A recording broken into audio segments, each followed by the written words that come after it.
Hey there, tonight we're diving into why it sucked to be a medieval monk, where the truth is, those vows of silence were often the highlight amidst bitter brews and relentless bell tolls. If these stories help you unwind, I'd love a quick like or subscribe, but only if they're genuinely working for you. I'm curious where in the world you're listening from, so drop your location and local time in the comments. It's amazing seeing our little community span the globe through these historical tales. Now make yourself cozy, maybe adjust your room temperature or get that cup of tea, and let's explore tonight's tale together.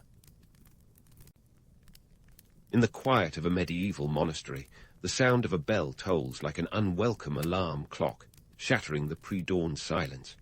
It's not just any bell, though. This is the matins bell, ringing away at the ungodly hour of 2 a.m. Welcome to the bleary-eyed life of a medieval monk. If you thought your 6 a.m. wake-up call was bad, these guys were up before even the roosters had a chance to clear their throats. But why, you ask, would anyone willingly sign up for this? Spoiler alert. It wasn't always voluntary, and the romanticized notion of serene monkhood could not be further from the truth. Rising at 2 a.m. was just the beginning. Matins, the first of 8 daily prayer services, demanded the attention of monks who were probably still dreaming of the heavenly realms they were supposed to be contemplating. And if you think this was a quick morning ritual, think again. Matins often dragged on for 2 hours, filled with chants and psalms that could make even the most devout monk doze off. The irony was thick. In pursuit of spiritual enlightenment, these monks were battling chronic sleep deprivation. If a modern sleep expert had time-traveled back then, they would have had a field day diagnosing widespread REM deprivation. After matins, there was a brief reprieve, a chance to sneak in a few more winks before Lord's at dawn. But let's be honest, it was more like a nap than a proper sleep. This cycle of prayer continued throughout the day, like a medieval version of Groundhog Day, with prime, terce, sext, nun, vespers, and complin filling the hours. Each service had its own time slot, spaced out just enough to ensure you never forgot about your spiritual duties, or caught a full night's sleep. Now, you might wonder why anyone would choose such a rigorous lifestyle. Was it sheer devotion, or was there something else at play? Often it was the latter. For many monks, life in the monastery was less a calling and more a necessity.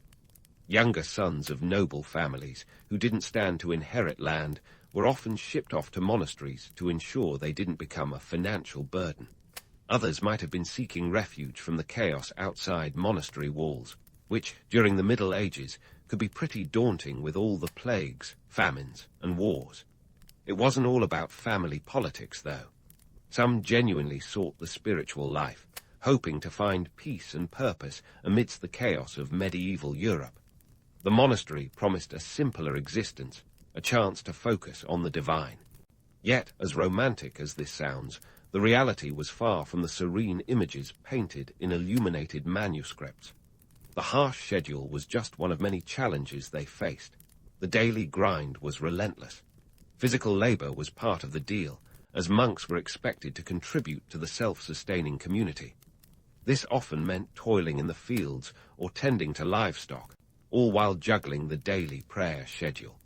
And let's not forget about the rules of silence.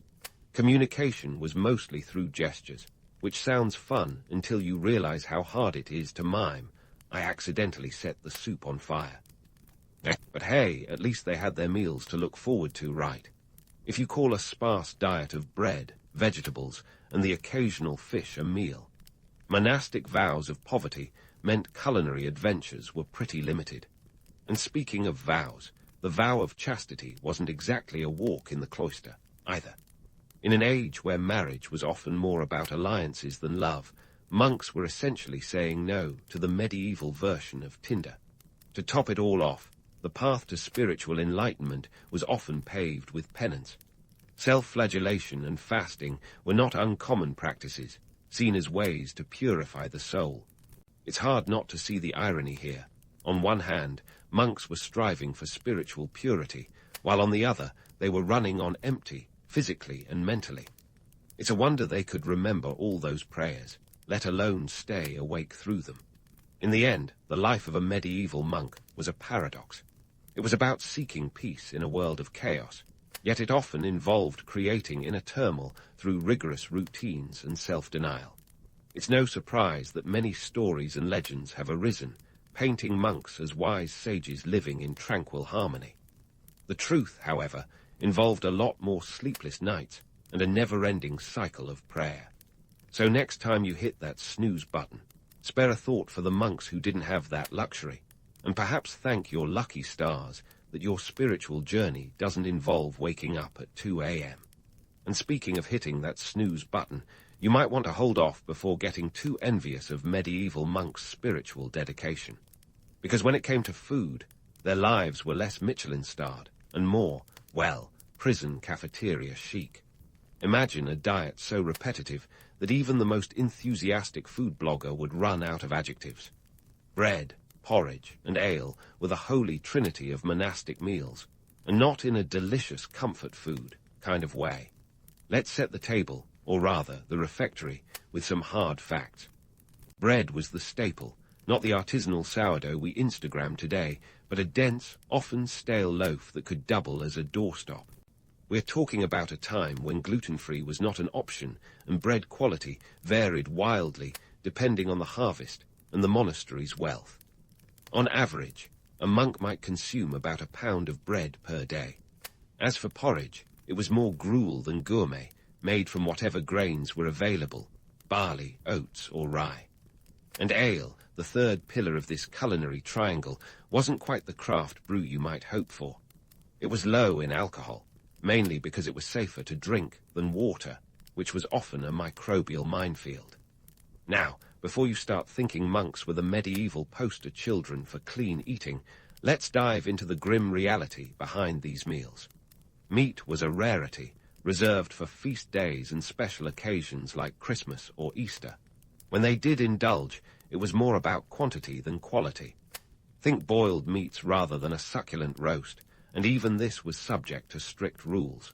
The rule of St. Benedict, which guided monastic life, explicitly advised against the consumption of four-footed animals. Apparently, chickens and fish didn't count as real meat. Lucky them. The disparity between monastic meals and the feasts of the medieval elite was laughable. While nobles were gorging on banquets with peacocks, swans, and every kind of game imaginable, monks were gnawing on their humble bread, dreaming of the day when they might snag an extra egg or a bit of cheese. And yet there was an economic twist here. Monasteries often produced their own food, maintaining vegetable gardens and livestock, which technically gave them the means to eat better. However, the vow of poverty meant that any surplus was sold or given away, not consumed by the monks themselves. The irony could choke a horse. Now, let's talk health. You might think this Spartan diet kept monks lean and mean, ready to run a marathon of prayers. Not quite. The lack of variety and nutrients often led to deficiencies. Scurvy and other ailments were not uncommon, as fresh fruits and vegetables were often sidelined for more durable grains. And while ale was safer than water, the constant imbibing of this liquid bread didn't exactly do wonders for waistlines or liver health. Add to this the minimal physical exercise outside of labor hours, and you had a recipe for sluggishness that no amount of chanting could shake off. But why, you might ask, did monks stick to such a joyless diet? Beyond the vows and the scriptures, there was a deeper belief that suffering and self-denial brought one closer to God. In a world where indulgence was seen as the devil's playground, the monks' austere meals were badges of honor. Yet it's worth noting the paradox here. While monks were busy denying themselves earthly pleasures, they were also some of the best brewers and vintners of their time. Talk about having your cake and not eating it. In the grand tapestry of medieval society, monks occupied a unique niche. They were custodians of knowledge, keepers of the faith, and inadvertently, pioneers of a minimalist diet that would make modern wellness gurus proud. But the romantic image of tranquil monks nibbling on simple meals in candlelit halls was far from reality.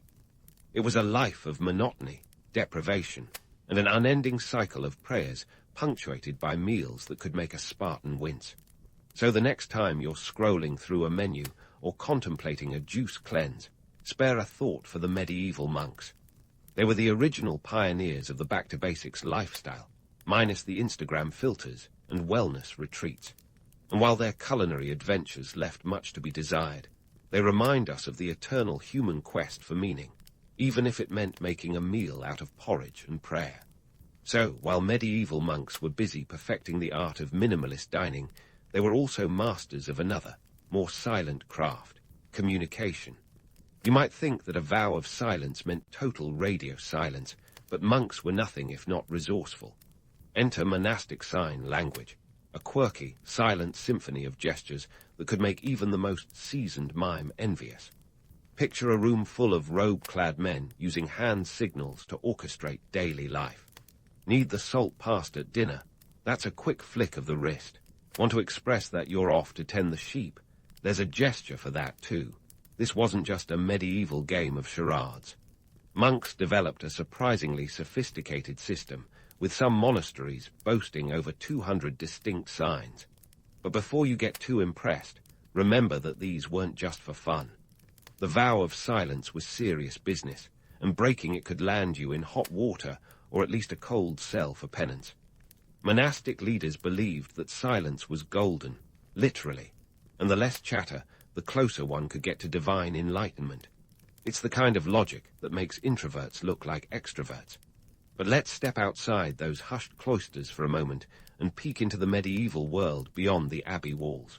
While monks were communicating through their silent semaphore, the villages and towns nearby were bustling with the kind of noise that would make a monk's ears ring. Markets were alive with the sounds of haggling, gossip, and the occasional brawl over a prized chicken. Town criers shouted the latest news, or what passed for news before Twitter, the odd execution, a new edict, or the arrival of a distant lord. Here, that's where the monastic life gets even more intriguing. The stark contrast between the structured silence of the monastery and the chaotic babble of the outside world was like comparing a library to a rock concert. While townsfolk swapped tales over ales, monks were left to ponder the universe in silence, their only company the echo of their thoughts. It's enough to make you wonder if some monks ever regretted their decision to swap the noise for piety. Spoiler, some did. We know this because monastic records, which monks diligently copied and preserved, are loaded with accounts of their daily struggles. Take the writings of Brother Gerald from the Abbey of St. Wandril in the 12th century, for example. He described the vow of silence as an invisible shackle, which sounds like medieval code for I've made a huge mistake. And he wasn't alone. Many monks found the isolation and lack of verbal communication emotionally taxing, leading to what we might call today a medieval midlife crisis. This isolation wasn't just an emotional hurdle. It was a mental one too. Without the distractions of everyday banter, monks were left with their thoughts, and sometimes those thoughts weren't exactly serene. The pressure to maintain inner peace while ignoring the cacophony of the outside world could be overwhelming. It's like being asked to meditate in the middle of a carnival. Good luck finding your zen. Yet, despite the challenges, the vow of silence had its practical upsides. It minimized disputes and kept the peace, ensuring that the monastery's communal life functioned smoothly. But let's be real, it also meant that the monks avoided the pitfalls of gossip and small talk, which were as prevalent and potentially scandalous, then as they are now. No one wants to be the monk who accidentally spills the beans about Brother Anselm's questionable taste in illuminated manuscripts. Still, the emotional toll was undeniable. Some monks found solace in writing, pouring their unspoken words onto parchment in a bid to preserve their sanity. Others turned to meditation and prayer, seeking comfort in spiritual introspection. But for many, the struggle was real, and the monastery's walls could sometimes feel more like a prison than a spiritual haven. Now, if you're imagining a group of monks silently suffering in solitude, remember that humor often found a way in. Despite the silence, monastery life wasn't entirely devoid of laughter or camaraderie. Monks were known to use their silent language to craft clever jokes or play the occasional prank, because even in the pursuit of holiness, a little levity goes a long way. So, as we continue to peel back the layers of monastic life, keep in mind that the vow of silence was both a blessing and a curse. It was a path to spiritual enlightenment, yes, but also a road paved with personal sacrifice and the occasional bout of existential dread. A medieval monk's life might seem like a mystical journey, but behind the tranquil facade lay a world of silent struggles and unspoken stories. Stay tuned, because there's a lot more to uncover about these intriguing historical figures and their quest for divine purpose amidst the silence. Yet, for all the silence and spiritual contemplation, medieval monks were anything but idle. In fact, their days were sprinkled with enough manual labor to rival your local CrossFit gym's workout schedule. If you've ever romanticized the life of a monk as one of serene prayer and meditation, prepare to be disillusioned. These guys were more like medieval multitaskers, juggling spiritual duties with a laundry list of physical tasks that would make a modern-day farmer break a sweat. Monks were expected to maintain the monastery's self-sufficiency, which meant rolling up their sleeves and getting their hands dirty. We're talking dawn-to-dusk labor in the fields, tending to crops ranging from wheat to barley, depending on the region and climate. Monasteries often managed large tracts of land. Some even spanned hundreds of acres, and each monk contributed to the agricultural output. Picture a monk, not with a halo, but with calloused hands from wielding a plough or sickle. If you thought the monastic life was a shortcut to heaven, the only shortcut here was from one end of the field to the other. But farming wasn't where the labor ended. Monks also had the pleasure of tending to livestock. Imagine a group of robed men herding sheep or milking cows, all under the watchful eye of the abbot, who was probably more concerned about meeting the community's butter quota than their spiritual growth. And let's not forget the less glamorous tasks, like mucking out stalls or collecting eggs. It was as if the monks were reenacting a medieval episode of dirty jobs, minus the TV cameras and commercial breaks. Yet the irony of it all was that these mundane tasks were seen as pathways to divine connection. The rule of Saint Benedict, which many monasteries followed, advocated for the motto ora et labora, pray and work. The idea was that physical labor was a form of prayer, a way to humble oneself and serve God. But let's be honest, when you're knee-deep in manure, pondering the mysteries of the universe isn't exactly the first thing on your mind. The romantic notion that manual labor brought one closer to God was a hard sell when the reality involved blisters and backaches. And speaking of labor, let's talk about one of the most painstaking tasks a monk could undertake: manuscript copying. Before the printing press revolutionized the world, monks were the original Xerox machines, painstakingly transcribing religious texts, classical works, and whatever else the abbot deemed important. This wasn't a quick task. Copying a single manuscript could take months, if not years. Imagine the patience required to sit for hours on end, quill in hand, hunched over a dimly lit desk, trying not to smudge the ink or miss a line.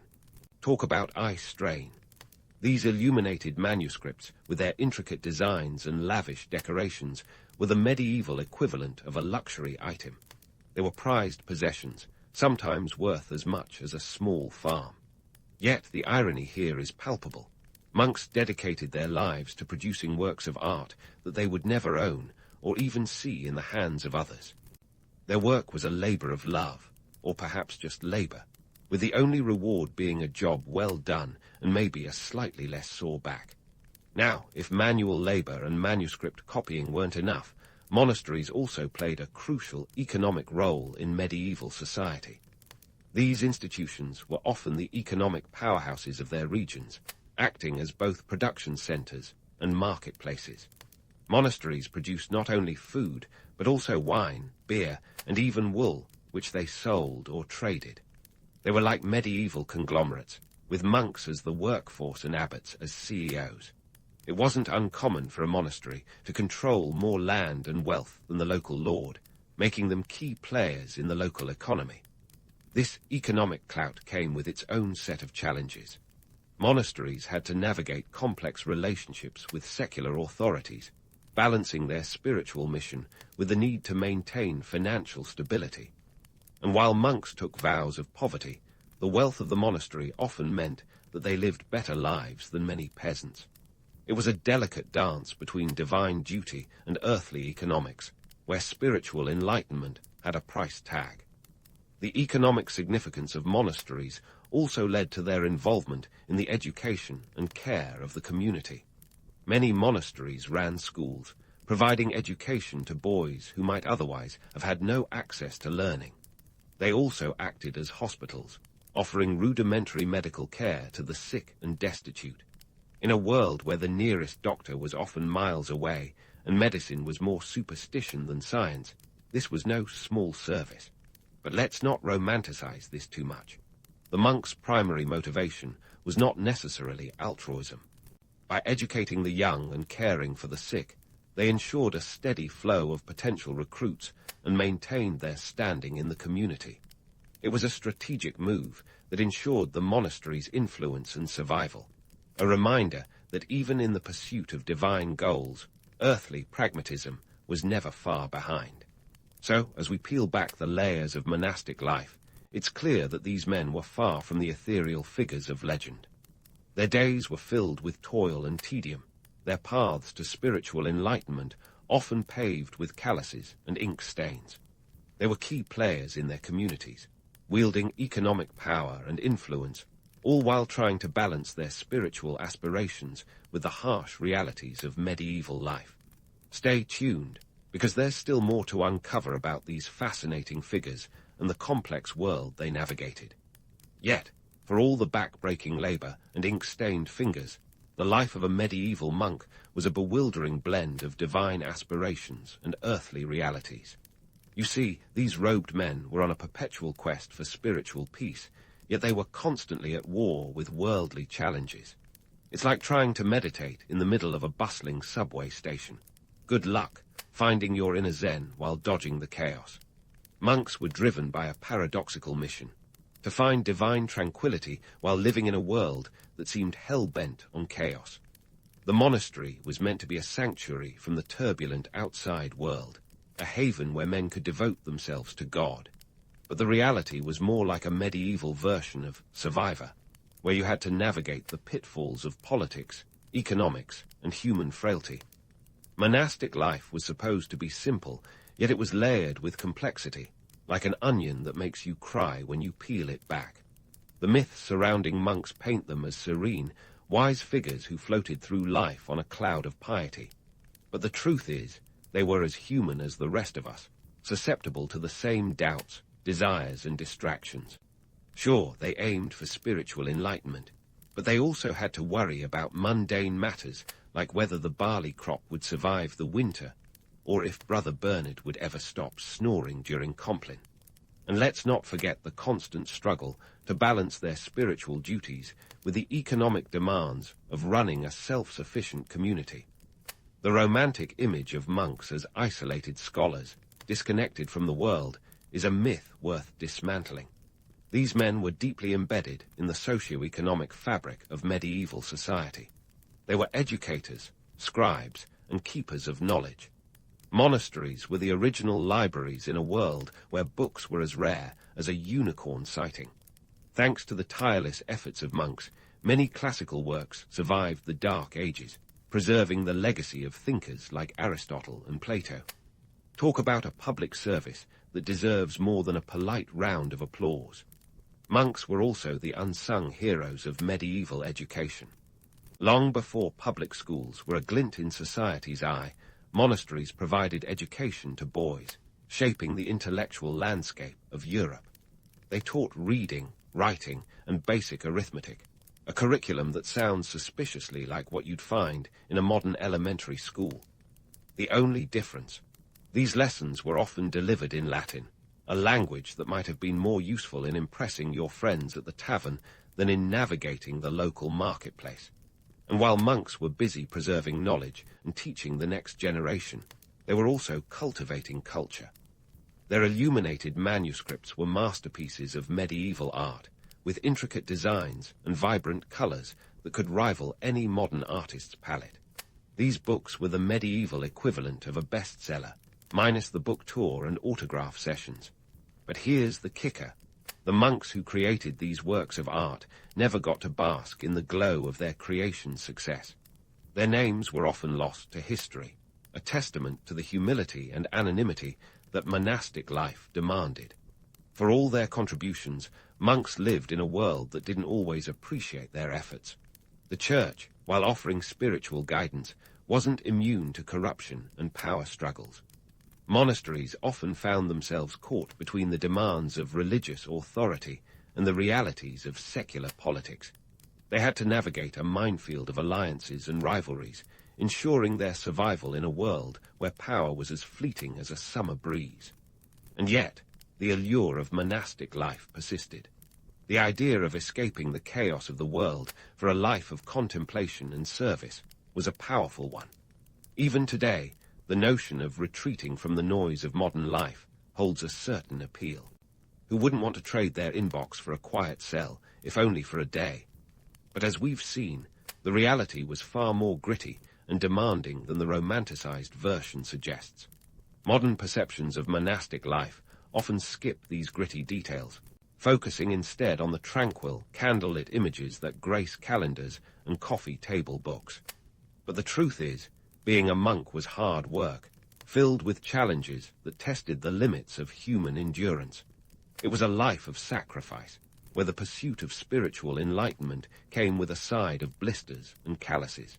So, as we wrap up our journey into the world of medieval monks, let's take a moment to appreciate their legacy. They were the unsung heroes of their time, preserving knowledge, educating the young, and contributing to the cultural tapestry of the Middle Ages. They lived in a world of contradictions, seeking peace in a chaotic world, all while grappling with the same human struggles that we face today. Next time you find yourself tempted by the romantic allure of monastic life, remember the gritty realities behind the serene facade. Monks were more than just spiritual seekers. They were laborers, scholars, and cultural custodians. Their lives were a constant balancing act between the divine and the mundane, a testament to the enduring complexity of the human quest for meaning. And as you hit the snooze button on your alarm clock, spare a thought for those medieval monks who couldn't afford such luxuries. Their legacy is a reminder of the eternal struggle to find peace in a world of chaos, a pursuit that continues to resonate with us today. So here's to the monks, the original multitaskers and unsung heroes of history.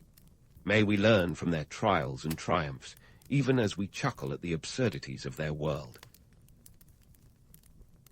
If you were to hop into the TARDIS and spin the dial back a couple of millennia, you might find yourself rubbing shoulders with some of the most intriguing folks to ever don a talk, the Celts. Now, before you start imagining mystical druids casting spells under full moon, let's set the record straight. The Celts were far more practical than mystical, and their story is one of real grit, not just fairy tale glamour.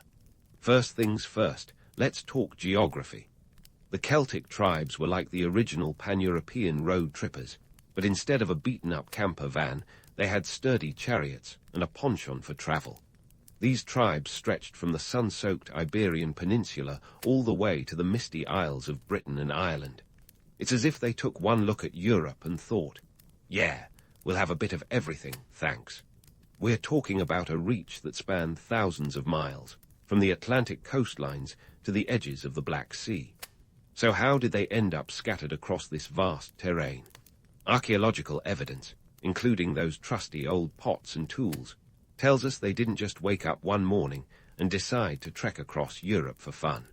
It was more of a slow and steady migration over centuries, beginning around 1200 BCE. The Celts were primarily from what is now modern-day Austria and Switzerland, expanding outward over time. Imagine a cultural ripple effect, but instead of a stone in a pond, it's entire communities on the move. And what fueled their wanderlust, you ask? Well, not mystical ley lines, that's for sure. The Celts were practical folks. They moved for reasons that would resonate with anyone today.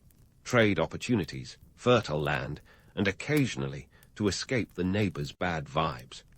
Plus, let's not forget the ever-pealing chance to set up shop wherever they could find a convenient river, nature's original freeway. Now, about those so-called mystical powers.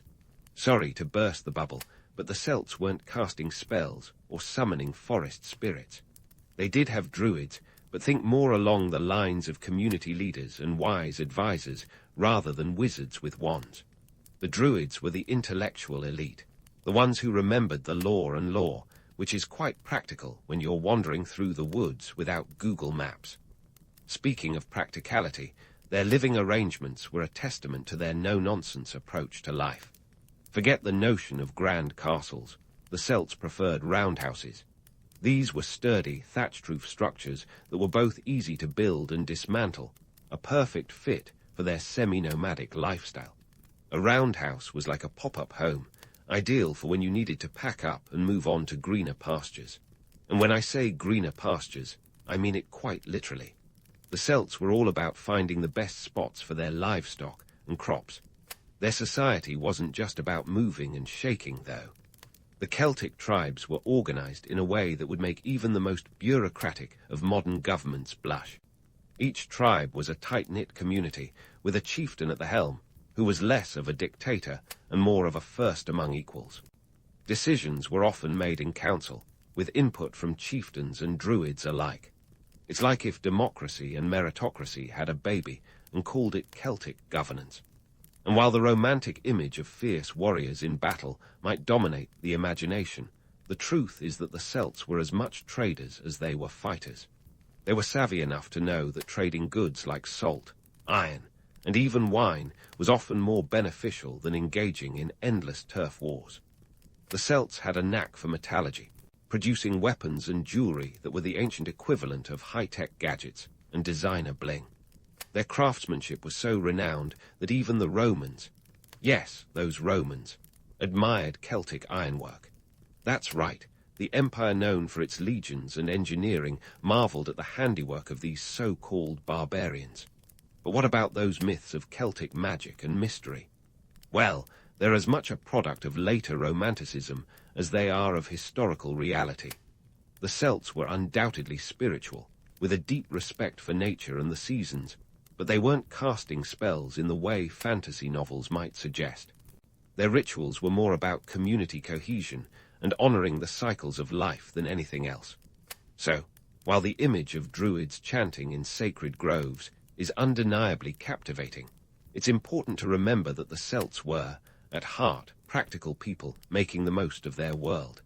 In essence, if you stripped away the layers of myth and legend, you'd find that the Celts were a people defined by adaptability, resilience, and a keen sense of opportunity. They weren't just wandering Europe in search of mystical experiences. They were carving out a life in a challenging world, one practical decision at a time.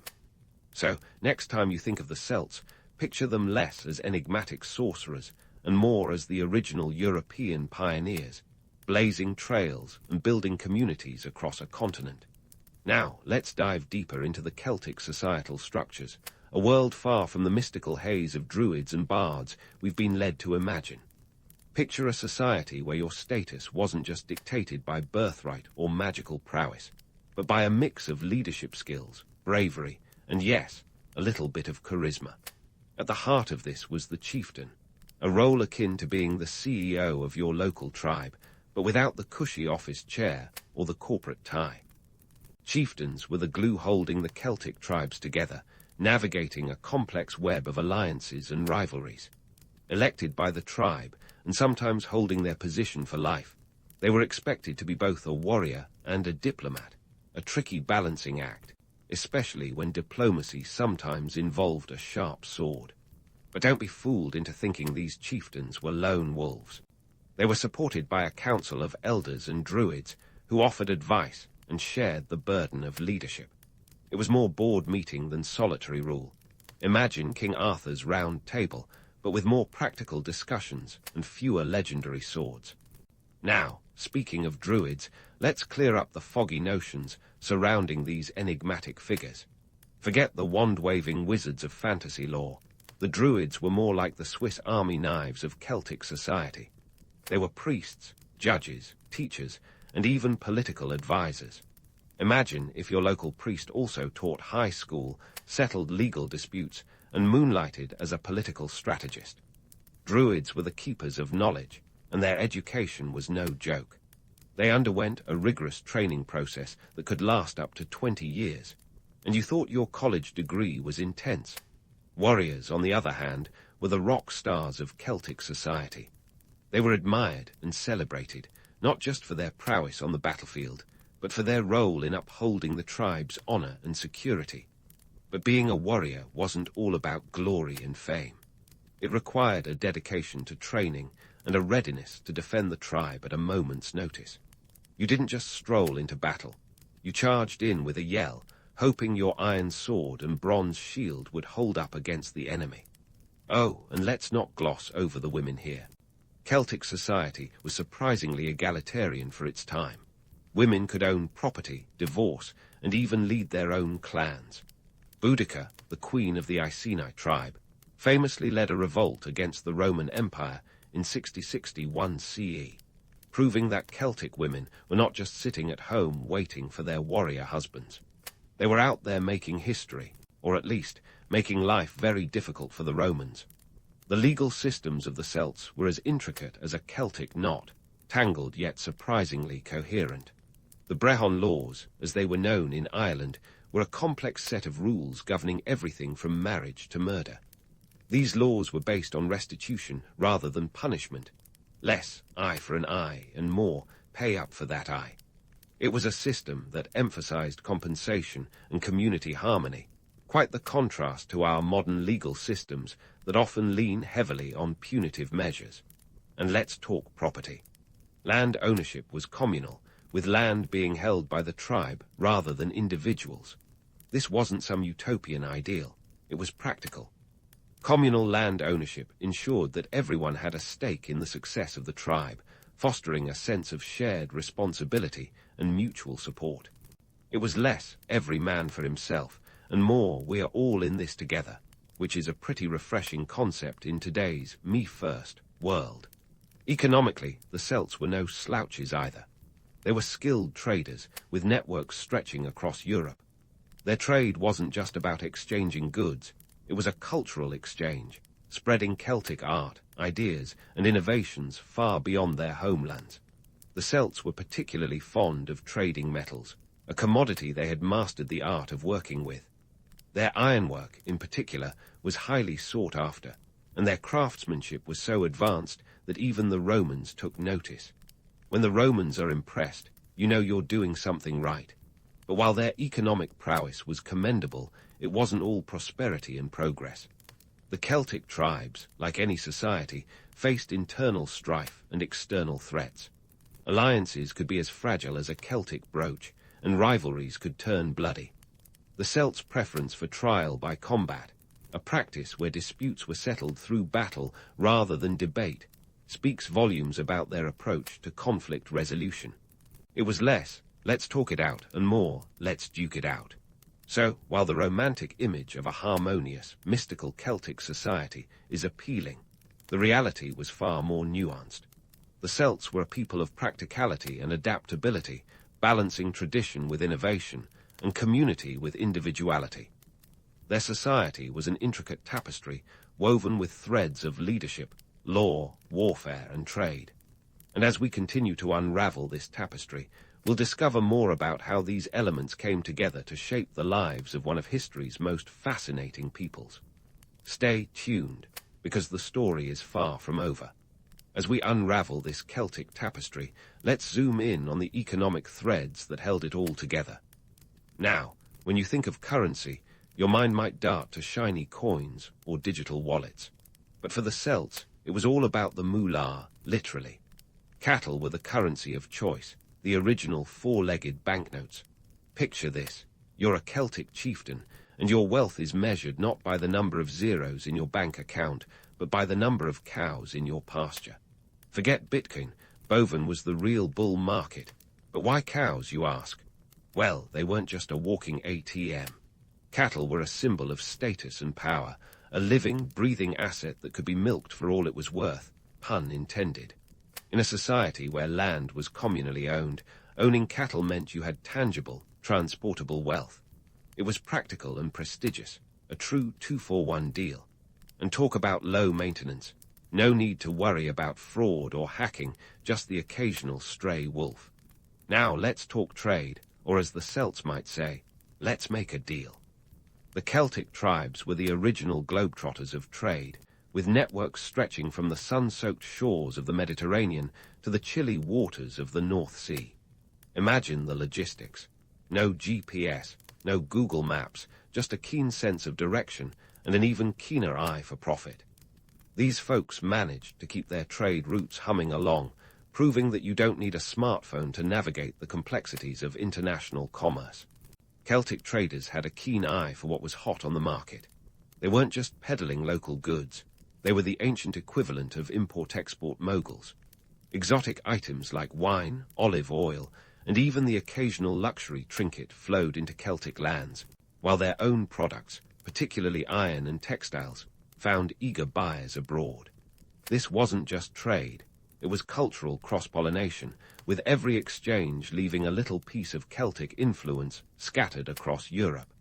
But let's not romanticize this too much. Trade wasn't all sunshine and seamless transactions.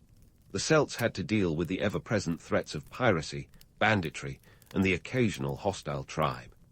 Imagine trying to run a business when your delivery trucks are constantly at risk of being hijacked by sword-wielding competitors. It was a world where the phrase cutthroat competition could be taken quite literally. Now, let's dive into the artistry of the Celts, because if there was one thing they excelled at, it was craftsmanship. Their metalwork was the stuff of legend, combining functionality with flair. We're talking about intricate jewelry that could make even the most jaded Instagram influencer swoon. They crafted everything from torques, those iconic neck rings that screamed, "I'm important," to highly decorated weapons that weren't just for show. These were the original multi-tools, as effective in battle as they were beautiful to behold. But why was Celtic metalwork so advanced? It wasn't just a question of skill, it was about resources and technology. The Celts had access to rich deposits of iron ore, and they weren't shy about using it. They developed techniques that allowed them to create stronger, more durable tools and weapons, which gave them a significant edge, literally and metaphorically, over their rivals. When your sword doesn't snap in the middle of a skirmish, you know you've got quality craftsmanship on your side. And let's not forget textiles, because the Celts were no slouches in the world of fashion. They created vibrant, intricate fabrics that were as much a statement of identity as they were a practical necessity. Picture bold patterns and bright colors, woven with a skill that would make any haute couture designer green with envy. These textiles weren't just for show, though. They were a key part of the Celtic economy, traded far and wide, and valued as much as gold or silver. Of course, crafting these textiles was no easy feat. It required a deep understanding of materials and techniques, passed down through generations. It was a labor-intensive process, and yet the Celts were able to produce fabrics that were both beautiful and durable. It's a testament to their ingenuity and dedication, qualities that were woven into every thread of their society. But let's not ignore the darker side of this economic tapestry. The pursuit of wealth and status could be as cutthroat as any battlefield. Rival tribes often clashed over resources, trade routes, and the ever-desirable cattle. It was a world where alliances could shift with the wind, and a friend today could be a foe tomorrow. The Celts were pragmatic, yes, but they were also fiercely competitive, and their economy was as much about power as it was about prosperity. So, while the romantic image of a harmonious, prosperous Celtic economy is appealing, the reality was far more complex. The Celts were masters of adaptability, constantly balancing the practical demands of trade and craftsmanship with the ever-present threats of rivalry and conflict. Their economy was a dynamic, ever-changing system that reflected the broader complexities of their society. And as we continue to explore the world of the Celts, we'll see how these economic realities shaped their interactions with the wider world, setting the stage for the next chapter in their fascinating story. Stay tuned, because the journey is just beginning, and there's so much more to uncover about these remarkable people. As we venture deeper into the world of the Celts, we find ourselves at a feast that could rival any modern-day banquet, complete with overflowing platters and goblets. Now, these weren't just any dinners. They were legendary gatherings where the real currency wasn't just the food, but the storytelling and camaraderie. Picture a scene where the finest warriors, chieftains, and bards sit around roaring fires, swapping tales as rich as the mead they drank. A drink so potent it could make a Roman legionnaire blush. Let's debunk a major myth right away. The idea that these feasts were merely chaotic affairs of drunken brawls and gluttony. While the Celts certainly knew how to throw a party, these gatherings were also sophisticated social events.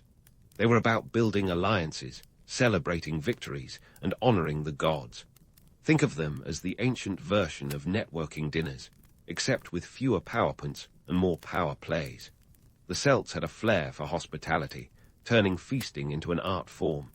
They didn't just serve up food, they served up stories, weaving together the threads of their history and culture in a tapestry of oral tradition. Bards were the rock stars of these soirees, wielding words like weapons, keeping the audience wrapped with tales of heroism, romance, and the occasional epic blunder. In a world without Instagram, a bard's word of mouth was the viral content of the day. And talk about a menu. The Celts were culinary pioneers, with a diet that was surprisingly varied. They enjoyed meats like venison, boar, and beef, often seasoned with herbs, and served alongside vegetables and grains. They also had a penchant for dairy, creating cheeses that would make any modern cheesemonger proud. This wasn't the stereotypical barbarian fare.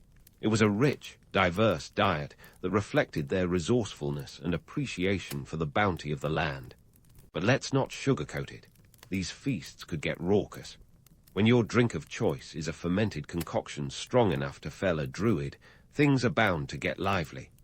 The Celts saw feasting as a way to bond, not just with each other, but with the divine. They believed that sharing food and drink was a way to honor the gods, inviting them to partake in the festivities. It was less about the food fight and more about a spiritual communion, with every toast echoing a prayer. Celtic feasts were also a stage for fashion. Forget the idea of Celts as ragtag warriors clad in rough-hewn tunics. They were pioneers of style, sporting clothing that was both functional and fabulous. Their love for vibrant colors and intricate patterns was evident in their garments, which were often dyed with natural pigments to create hues that would turn heads even today. Their attire was a statement, a reflection of identity and status, and you bet they wore it with pride. Now, let's tackle another myth, the notion that the Celts were unsophisticated barbarians. This image couldn't be further from the truth. The Celts were the trendsetters of their time, setting standards in art and fashion that influenced cultures far beyond their borders. Take their metalwork, for instance. Those talks weren't just neck rings. They were masterpieces, showcasing a level of craftsmanship that modern jewelers would envy. Their designs were not only aesthetically pleasing, but also deeply symbolic, often representing strength, unity, and protection. Their love for storytelling was equally profound. The Celts didn't just pass down history, they immortalized it through sagas and epics. These stories were more than entertainment, they were a means of preserving their values and customs. They taught lessons, inspired bravery, and kept the memory of ancestors alive. It was a living history, one that evolved with each retelling, ensuring that the spirit of the tribe endured through generations. This storytelling tradition was deeply intertwined with their religious beliefs, which, contrary to popular myth, were far more complex than simple nature worship. The Celts revered a pantheon of deities, each embodying different aspects of life and nature. Their gods weren't distant figures perched on high. They were interwoven with the daily lives of the people. Rituals were conducted to honor these deities, seeking their favor for everything from successful harvests to victory in battle. It was a spirituality grounded in the reality of everyday life, with an emphasis on balance and harmony with the natural world. Druids, those enigmatic figures often shrouded in mystery, played a central role in this spiritual life. They weren't just priests, but philosophers, scientists, and judicial authorities. Their role was to mediate between the human and the divine, guiding the spiritual and moral compass of their communities.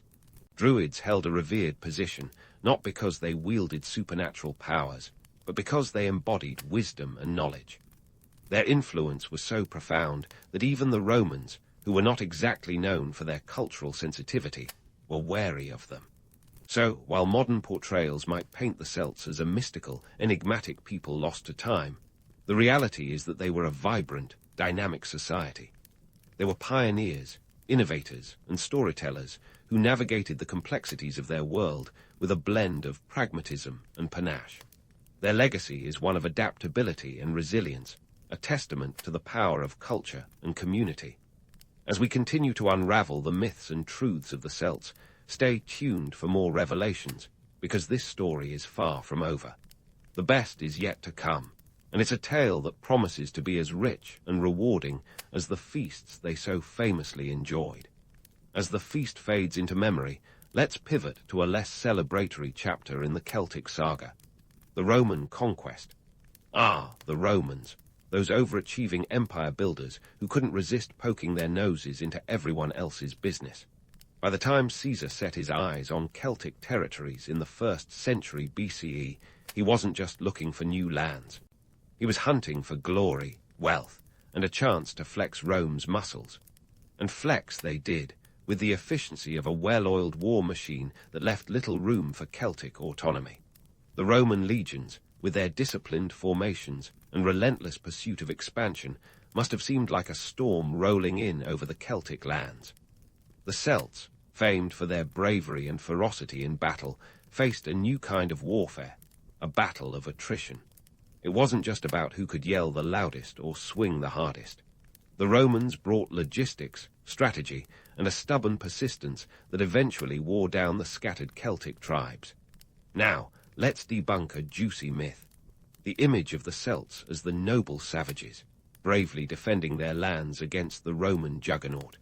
While it's a narrative that tugs at the heartstrings, the reality was far more complex. The Celts were no strangers to conflict and conquest themselves. They had their share of internecine warfare, and their alliances were as stable as a house of cards in a windstorm. The Romans simply exploited these divisions with the precision of a surgeon wielding a scalpel. One by one, the Celtic strongholds fell, from the heart of Gaul to the remote corners of Britain. By 51 BCE, Caesar had claimed victory in Gaul, and a century later, much of Britain followed suit under Emperor Claudius. The Roman conquest was a slow, grinding process that took decades, not an overnight sensational conquest. The Romans, ever the pragmatists, didn't just conquer, they assimilated. They built roads, established cities, and introduced a new way of life. The Celts, in turn, had to adapt or face obliteration. But here's where it gets interesting. The Celts weren't just passive victims of Roman imperialism. They were savvy enough to recognize the benefits of Roman innovations. The Romans brought infrastructure, roads, aqueducts, and urban planning. They introduced new agricultural techniques and trade opportunities that allowed Celtic societies to flourish in unexpected ways. It was less about losing their identity and more about reshaping it, incorporating elements of Roman culture without completely surrendering their own. And while the Romans did their best to stamp out resistance, the Celtic spirit was not so easily quashed. Revolts like those led by Boudicca in 6061 CE demonstrated that the Celts were not just going to roll over and accept Roman rule. Boudicca's uprising was a fierce reminder that the Celts were still a force to be reckoned with, even as Roman legions marched across their lands. Although ultimately unsuccessful, such revolts highlighted the resilience and tenacity of the Celtic peoples. Yet, even in defeat, the Celts left an indelible mark on the lands they once roamed. As the Roman Empire eventually crumbled under its own weight in the 5th century CE, the echoes of Celtic culture persisted. The Celts had a knack for adaptability, and this trait ensured that long after the Romans departed, elements of their culture continued to influence European societies. Take language, for instance. The Celtic tongues, though overshadowed by Latin, never truly disappeared. Today, we still see their legacy in the languages of Welsh, Irish, and Scots Gaelic. These languages are living relics of a time when Celtic bards spun tales that could captivate an entire tribe. And while the Romans might have introduced their architectural prowess, the Celtic knack for storytelling and music found a way to survive, weaving itself into the cultural fabric of Europe. The Celtic influence didn't stop there. In art, we see the swirling patterns and intricate knotwork that are the hallmarks of Celtic design. These motifs have become synonymous with Celtic identity, surviving centuries of change and assimilation. Even the famed Celtic cross, with its distinctive ring encircling the intersection, stands as a testament to the enduring fusion of Celtic and Christian traditions. And let's not forget the realm of folklore. The mystical aura of the Celts, while exaggerated by later Romanticism, has left a lasting impression on the mythology of Europe. From the Arthurian legends to the fairy tales of Ireland, the Celts have contributed a rich tapestry of stories that continue to enchant and inspire. These tales, though reshaped through centuries of retelling, are rooted in the Celtic tradition of oral history, where myth and reality often danced a delicate waltz. In the end, the tale of the Celts is not just one of conquest and assimilation. It's a story of resilience, adaptation, and an enduring legacy that continues to shape the cultural landscape of Europe. The Celts may have lost their political independence, but their cultural influence is a reminder that history is not just written by the victors. The enduring spirit of the Celts lives on, a testament to the power of identity and tradition in a world of constant change. So, as we close the book on this chapter of Celtic history, let's acknowledge that the reality was far more textured than the myths would have us believe. The Celts were not mere footnotes in the annals of Roman conquest. They were a vibrant, dynamic people who navigated the challenges of their time with a blend of pragmatism and flair. Their story is one of transformation and continuity, a reminder that even in the face of overwhelming odds, a culture's spirit can endure.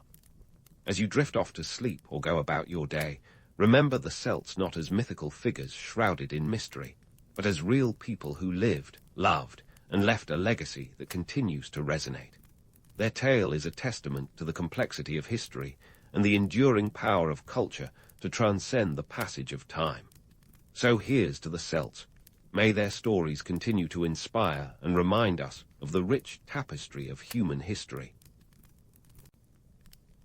In the grand theatre of world history, the Byzantine Empire struts onto the stage in 330 AD, thanks to Constantine I, who decided Rome needed a little sibling with a more exotic address. Enter Constantinople, modern-day Istanbul, smack dab in the crossroads of Europe and Asia. It was like Rome's high-achieving cousin who always knew how to throw a great dinner party, just with more baklava and less toga. Constantine, playing a geographical chess game, picked a location that screamed strategic genius, the Bosporus Strait. This thin strip of water was the ultimate location, location, location mantra, connecting the Black Sea to the Mediterranean, and consequently Europe to Asia. It was the medieval version of being at the intersection of Wall Street and Silicon Valley. Here, he could watch trade ships float by like a parade of money-making opportunities, while also keeping an eye on potential invaders who fancied the empire's bling. Now, Constantine wasn't just about picking prime real estate. He was also keen on a fresh start. Rome had become a hot mess of political drama. Think reality TV, but with more togas and fewer rose ceremonies. So he aimed to create an empire that was a bit more, let's say, sophisticated. He laid the foundation for what would become a 1,000-year saga of ambition, intrigue, and sometimes absurdity. The early days of the Byzantine Empire were marked by some truly impressive urban planning. Picture Constantinople as a city with a killer skyline, complete with the Hagia Sophia, an architectural wonder that would have today's Instagram influencers scrambling for the perfect angle. Originally built as a cathedral in the 6th century under Emperor Justinian, the Hagia Sophia boasted a dome so massive it seemed to defy gravity. It was like the empire's way of saying, "Look what we can do." A bit like the medieval equivalent of a billionaire launching a rocket into space. But it wasn't all about aesthetics. The Byzantine bureaucracy was a finely tuned machine, albeit one that occasionally sputtered like an old jalopy. Byzantine politics was a Game of Thrones long before George R.R. Martin picked up a pen, with court officials maneuvering like chess pieces across a board of alliances and betrayals. The Byzantine civil service was famously complex, a labyrinth of titles and positions that could make one's head spin faster than a whirling dervish. The empire's leaders were masters of the cloak and dagger style of governance. They made Machiavelli look like a first-year political science student. The Byzantines perfected the art of diplomacy and subterfuge, often opting for bribery and cunning over outright warfare. Why wage a costly battle when you could pay your enemies to fight each other right? They were the original keep your friends close and your enemies closer strategists. Yet for all its political savvy, the Byzantine Empire was deeply rooted in its Roman heritage. It saw itself not as a successor, but as the continuation of the Roman Empire. The Byzantine emperors even called themselves Roman emperors, demonstrating that they were keeping the brand alive, much like a historic franchise with a new location. The Byzantine legal system, administration, and even its culture were all steeped in Roman tradition, albeit with an Eastern twist. The economy was another feather in the empire's imperial cap.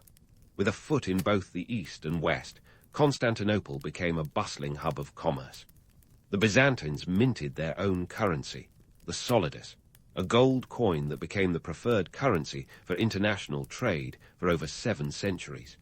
It was the medieval Bitcoin, minus the blockchain and the Silicon Valley hype. But let's not romanticize it too much. For all its grandeur, the Byzantine Empire was also a place of stark contrasts. While wealth and power concentrated in Constantinople, the provinces often faced the harsh realities of taxation and invasion. The empire frequently found itself in a precarious dance with neighboring powers like the Persians, Arabs, and later, the Turks. It was a constant game of survival, where diplomacy and warfare were two sides of the same Byzantine coin. Despite these challenges, the Byzantine Empire managed to endure for a millennium, a testament to its resilience and adaptability. Its early days set the stage for a rich tapestry of history that would see emperors rise and fall, great battles fought, and cultural achievements that still echo through the corridors of history. The Byzantines were nothing if not survivors, masters of reinvention in a world that never stopped changing. And while their story might not have ended with a happily ever after, it certainly left an indelible mark on history, one that's still being unraveled and appreciated today. And speaking of stories that left a mark, let's dive headfirst into one of the Byzantine Empire's most glittering chapters. When Justinian, I took the imperial hot seat from 527 to 565 AD. A man on a mission, Justinian was that ambitious ruler who didn't just want to keep the lights on. He wanted to redecorate the entire house, legal system included. You could say he was the Steve Jobs of his era, except instead of iPhones, he gave the world legal codes and reconquest campaigns. Cue the Codex Justinianus, a legal magnum opus that was less about reinventing the wheel and more about making sure it had the right number of spokes. Justinian's legal reforms were the ancient world's equivalent of a software update, fixing bugs, adding features, and ensuring everyone was on the same page, at least legally speaking. The code was a colossal effort to simplify and organize centuries of Roman law into something that could be, actually used. We're talking about a compilation that sifted through over 1,500 books of existing laws and decrees. If you thought your tax forms were a headache, imagine being a Byzantine lawyer. But Justinian wasn't just about brushing up the rulebook. He had grand designs for the map, too. His eyes were set on the Western Roman territories, which had slipped through the empire's fingers like sand through a sieve. The idea was to bring these lands back under the Byzantine umbrella, a bold move that was part nostalgia, part imperial ambition. He kicked off this grand reconquest with gusto, sending his generals out like chess pieces on a board that spanned continents. Belisarius, his star general, was the kind of guy who could win battles in his sleep. Under Justinian's orders, Belisarius retook North Africa from the Vandals in 533 AD, a campaign that was as much about prestige as it was about territory. And then there was Italy. Italy, land of pasta, passion, and perpetual conflict. Justinian's campaigns in Italy were a mixed bag of short-term gains and long-term headaches. The Gothic War, lasting from 535 to 554 AD, was a bit like trying to fix a leaky faucet with duct tape. Sure, you might stop the drip for a while, but eventually you're going to need a plumber. The war drained the empire's coffers and left the Italian peninsula a ravaged shadow of its former self. It turns out conquering Rome wasn't as straightforward as it looked in the history books. So, what did all this cost Justinian? Well, in terms of cold, hard cash, the Byzantine treasury was left looking like a wallet after Black Friday. The campaigns were a financial black hole, sucking in resources at an alarming rate. By some accounts, the empire's annual military expenditure soared into the hundreds of thousands of solidi, a gold coin that was the Bitcoin of its day, but with a lot more shine and less volatility. While Justinian's dreams of a reunited Roman Empire were noble, they were also eye-wateringly expensive. And let's not forget the human cost. Wars aren't won on strategy alone, they require boots on the ground. The Gothic War alone saw tens of thousands of troops deployed, many of whom would never return home. The toll on civilian populations was equally brutal, with entire communities displaced, cities sacked, and economies disrupted. It was a grim reminder that the glory of empire often came at a steep price. But Justinian was nothing if not persistent. He managed to reclaim large swathes of territory, including Rome itself, even if the victories were Pyrrhic. His reign was a testament to the age-old imperial conundrum, how to balance ambition with sustainability. It's safe to say that if Justinian had a financial advisor, they would have been tearing their hair out over the budget sheets. Despite the economic strain, Justinian's reign wasn't just about warfare and legal reforms. This was also the time of the Hagia Sophia's construction, a church-turned-mosque-turned-museum-turned-mosque again that stood the test of time like a grand old dame of architecture. Built in just 5 years, the Hagia Sophia's massive dome defied the engineering limits of the age. It was as if Justinian wanted to leave the world a testament to his reign that didn't involve a battlefield. Yet, for all its architectural beauty, the Hagia Sophia was also a statement of power. It was a visual declaration that Constantinople was the center of the Christian world, not Rome. The building was as much a piece of propaganda as it was a place of worship, an imperial Instagram post in stone and mortar. As Justinian's reign drew to a close, the empire was left teetering on the edge of overextension. His dreams of a reunited Roman Empire had been partially realized, but at a staggering cost. The Byzantine Empire was stretched thin, both financially and militarily. The reconquered lands were difficult to hold and even harder to defend. It was a precarious balancing act that required more than just ambition to maintain. Justinian's legacy is a complex tapestry, intertwining legal brilliance with military ambition and monumental construction with financial strain. His reign was a golden age in many respects, but it was also a cautionary tale of imperial overreach. The Byzantine Empire had managed to expand its borders, but the underlying tensions were still there, waiting to bubble to the surface in the years to come. As we wrap up this chapter, it's clear that Justinian's reign was a defining moment in Byzantine history, a time when dreams of empire collided with the hard realities of governance. His story reminds us that history is not just a series of dates and events, but a living narrative of human endeavor and folly. And while the Byzantine Empire's saga was far from over, Justinian's era had set the stage for the next act in this 1,000-year drama, leaving us to ponder what could have been had practicality matched ambition every step of the way. As Justinian's grand ambitions faded into the Byzantine sunset, the empire found itself staring down the age-old challenge of maintaining a legacy.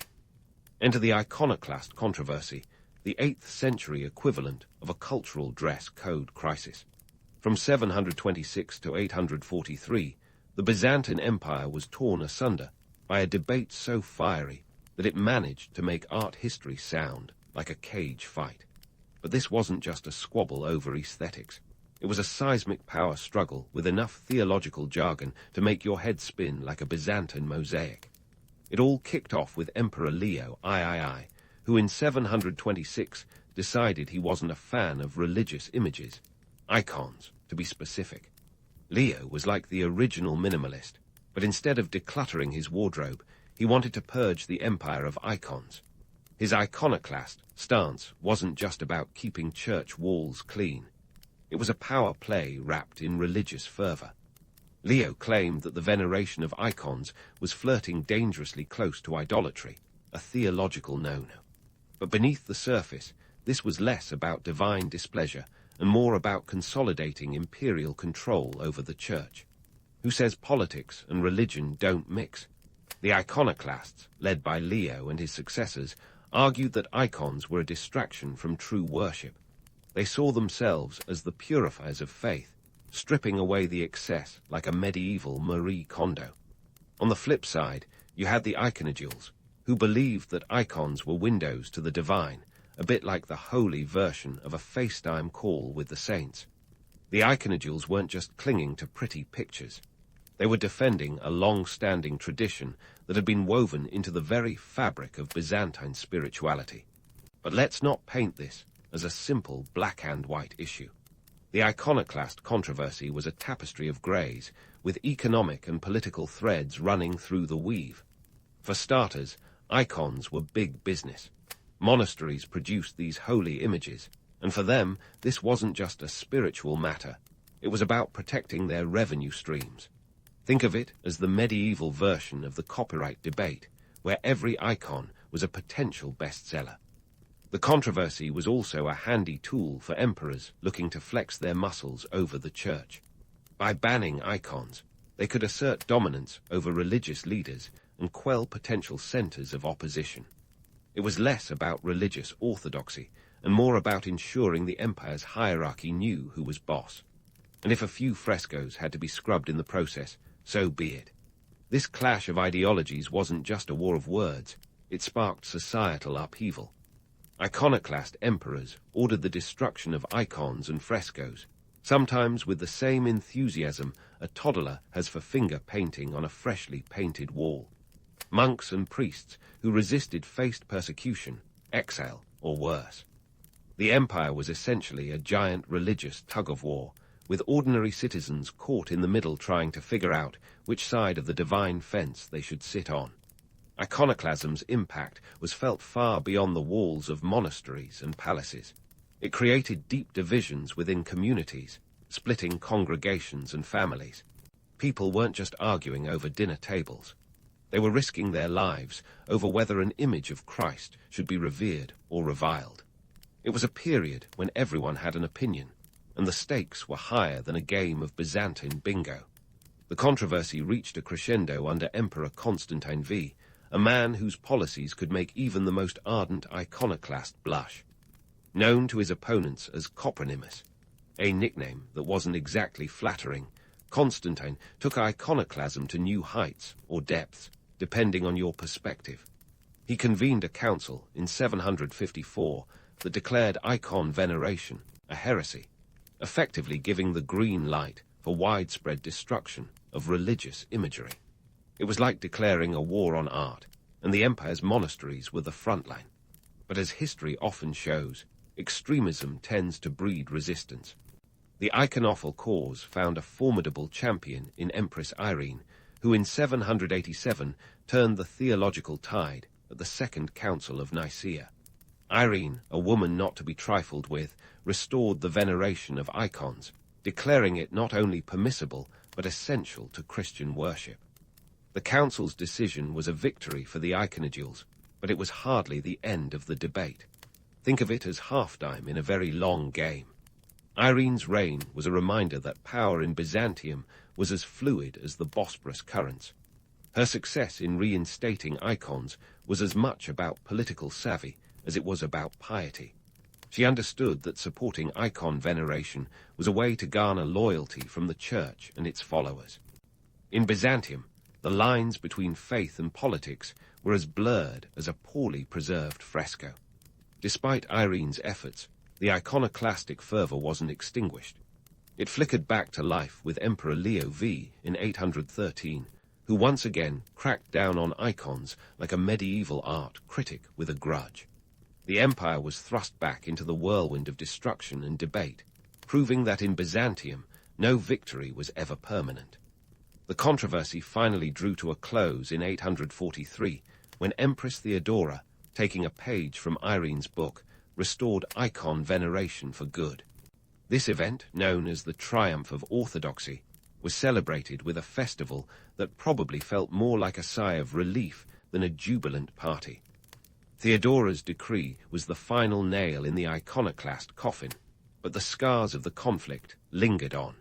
The iconoclast controversy was a crucible that tested the resilience of the Byzantine Empire. It wasn't just a theological debate. It was a battle over who held the reins of power. It showcased the empire's ability to navigate crises, but also highlighted the deep-seated divisions that could erupt over seemingly abstract issues. The legacy of this period is a testament to the complexity of Byzantine politics, where art, faith, and power entwined in a dance as intricate as the mosaics that adorned their churches. As the dust settled, the Byzantine Empire emerged from the controversy changed but unbroken. The debate over icons was a microcosm of the empire's broader struggles, a reminder that beneath the gilded facade of Constantinople lay a society grappling with the eternal challenge of balancing tradition and change. And as the Byzantine story continued to unfold, it was clear that this was just one chapter in a saga that would keep historians, and anyone with a penchant for drama, captivated for centuries to come. The stage was set for the next act in the Byzantine epic, as the empire prepared to face new challenges and opportunities, proving once again that history is never as simple as it seems. The iconoclast controversy had left its mark, but the Byzantine Empire, with its blend of resilience and ingenuity, was ready to turn the page and see what the future held. The Byzantine Empire, like a seasoned actor stepping back into the spotlight, was ready to tackle new challenges. But this time, the script took a dark turn. Fast forward to 1204, and the stage was set for a plot twist that nobody, least of all the Byzantines, saw coming. The Fourth Crusade.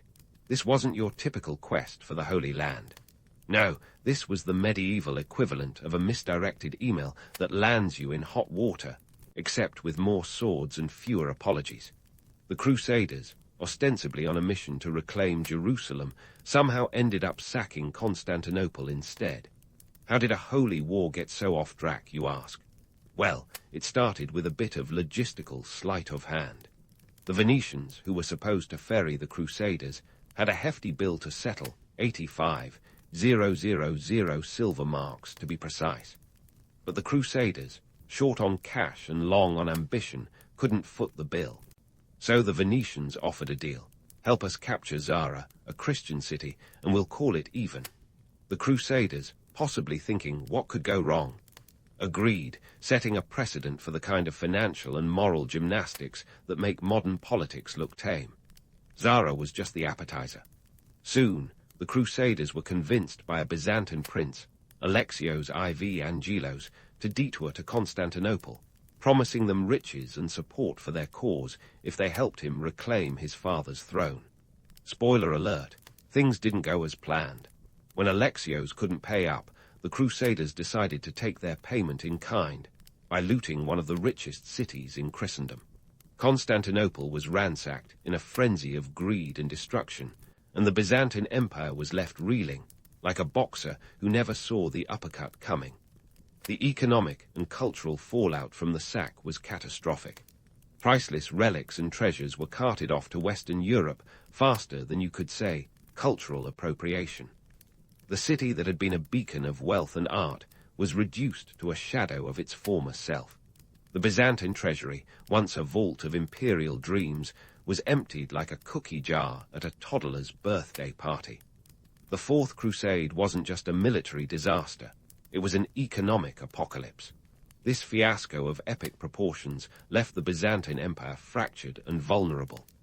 The Latin Empire, a crusader state, was established in Constantinople, ruling over the city until 1261, when the Byzantines managed to reclaim it. But the damage had been done. The Byzantine Empire was no longer the powerhouse it once was. It was like a once great athlete trying to make a comeback after a debilitating injury, plucky, but ultimately outmatched by younger, hungrier competitors. The political landscape didn't help matters. The empire was plagued by infighting, with dynastic squabbles that would put any soap opera to shame. The Palaiologos dynasty, which rose to power after the Latin interlude, faced the Herculean task of holding the empire together while also dealing with external pressures. The Seljuk Turks, Bulgarians, and later the Ottomans all eyed the weakened empire like vultures circling a wounded animal. Economically, the Byzantine Empire was stretched thinner than a hipster's latte foam. The once thriving trade routes that had filled the imperial coffers now bypassed Constantinople in favor of Italian city-states like Venice and Genoa. The Byzantine currency, once as solid as its namesake, the solidus, became as unstable as a reality TV star's career. Inflation soared, and the empire's revenue streams dried up. The Byzantine economy was like a leaking ship, and no amount of bailing could keep it afloat. Yet, perhaps the most critical factor in the empire's decline was its inability to adapt to the new geopolitical realities. The Byzantines were masters of diplomacy and intrigue, but their old tricks were becoming less effective in a rapidly changing world. The Ottoman Turks, rising from the ashes of the Seljuk Empire, were a new kind of threat, dynamic, aggressive, and technologically advanced. They weren't interested in Byzantine gold or diplomacy. They wanted territory, and they had the military prowess to take it. By the time the Ottomans set their sights on Constantinople, the Byzantine Empire was a mere shadow of its former self. The city, once the jewel of the East, was now an isolated outpost, surrounded by Ottoman lands. By 1453, the Byzantine army numbered a paltry 7,000 defenders, a far cry from the legions that once guarded the empire's borders. The Ottomans, on the other hand, fielded a force of 80,000 troops, equipped with the latest in siege technology, including massive cannons that could reduce the city's walls to rubble. The siege of Constantinople was a brutal affair, lasting from April to May 1453. The Ottomans, led by Sultan-maimed II, were relentless. The Byzantine defenders, led by Emperor Constantine XI, fought bravely but were outgunned and outnumbered. On May 29, 1453, the city finally fell, marking the end of the Byzantine Empire. The fall of Constantinople was like the final scene of a tragic play, where the hero's flaws and fate converge in a moment of inevitable conclusion. The aftermath was grim. Constantinople, once the heart of a mighty empire, became the new capital of the Ottoman Empire.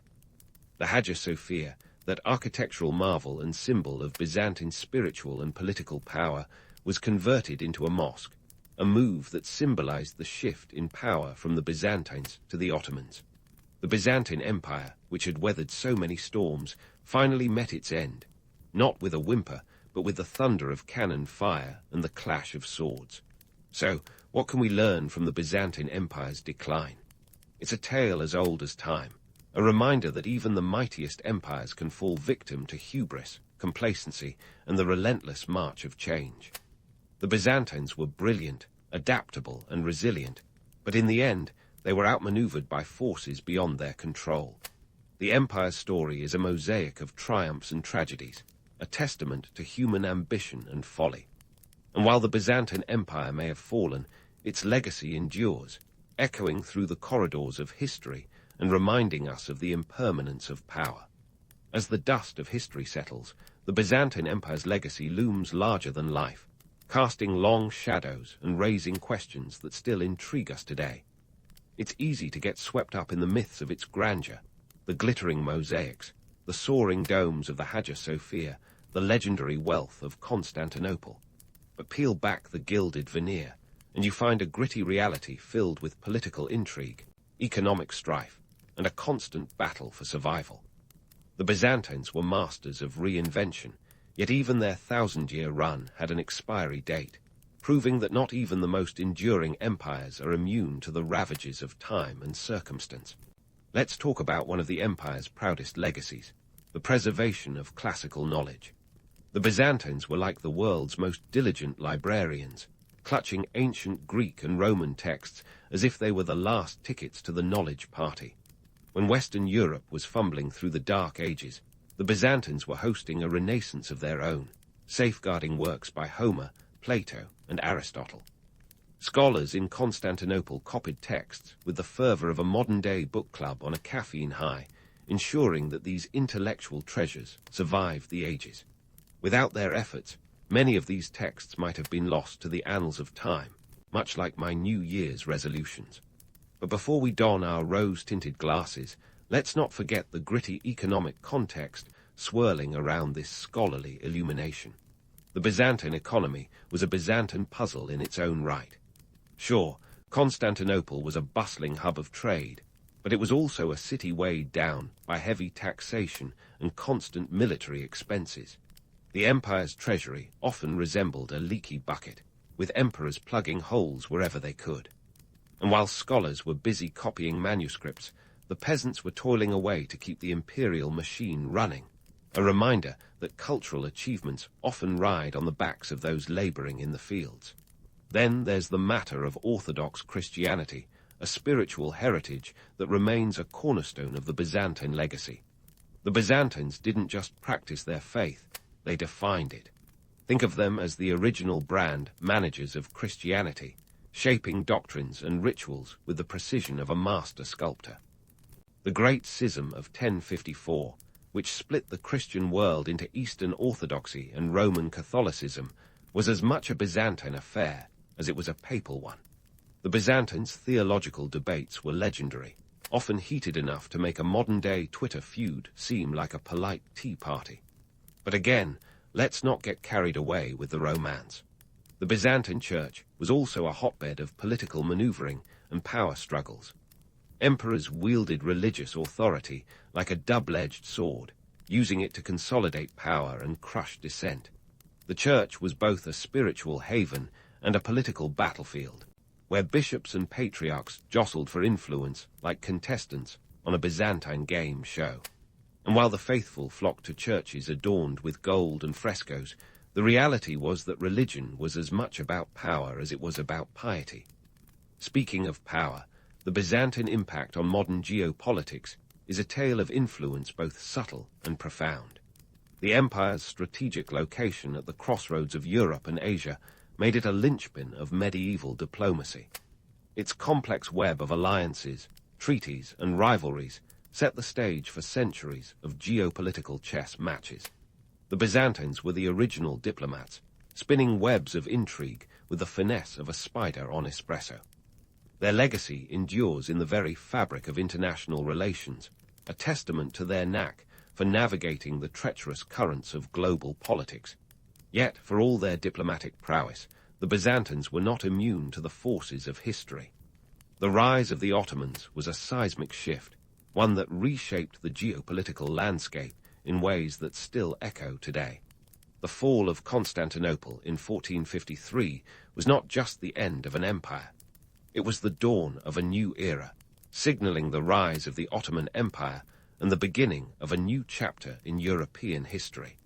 The Byzantine Empire had played its part on the world stage, and now the spotlight shifted to new actors, each vying for their place in the historical tapestry. As we reflect on the Byzantine Empire's 1,000-year saga, it's clear that its legacy is a complex mosaic of triumphs and tribulations. It's a reminder that even the most storied civilizations are built on foundations of both glory and grit. The Byzantines were visionaries, warriors, scholars, and survivors, their story a testament to the enduring human spirit and the relentless march of history. And while their empire may have crumbled, their influence endures, a reminder that the echoes of the past continue to shape our present and future. So, as you drift off to sleep with visions of Byzantine splendor and intrigue, remember this. History is not just a series of dusty dates and forgotten facts. It's a living narrative, a tapestry woven from the threads of human endeavor and folly. The Byzantine Empire, with all its grandeur and grit, is but one chapter in this ongoing story, a saga that invites us to ponder the lessons of the past and the possibilities of the future.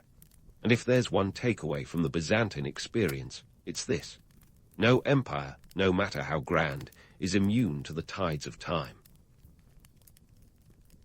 The town of Vinci, nestled in the rolling hills of Tuscany, might not have known it was cradling a genius in its lap back in 1452, but hindsight sure can be a show-off. Enter Leonardo da Vinci, an illegitimate kid who would grow up to be the ultimate Renaissance man, but not before life handed him a few curveballs. Born on April 15, Leonardo was the product of a not-so-secret dalliance between a Florentine notary, Ser Piero, and a peasant woman named Caterina.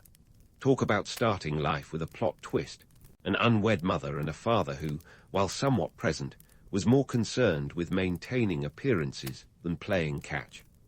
Leonardo's early years were a mix of pastoral simplicity and societal complexity.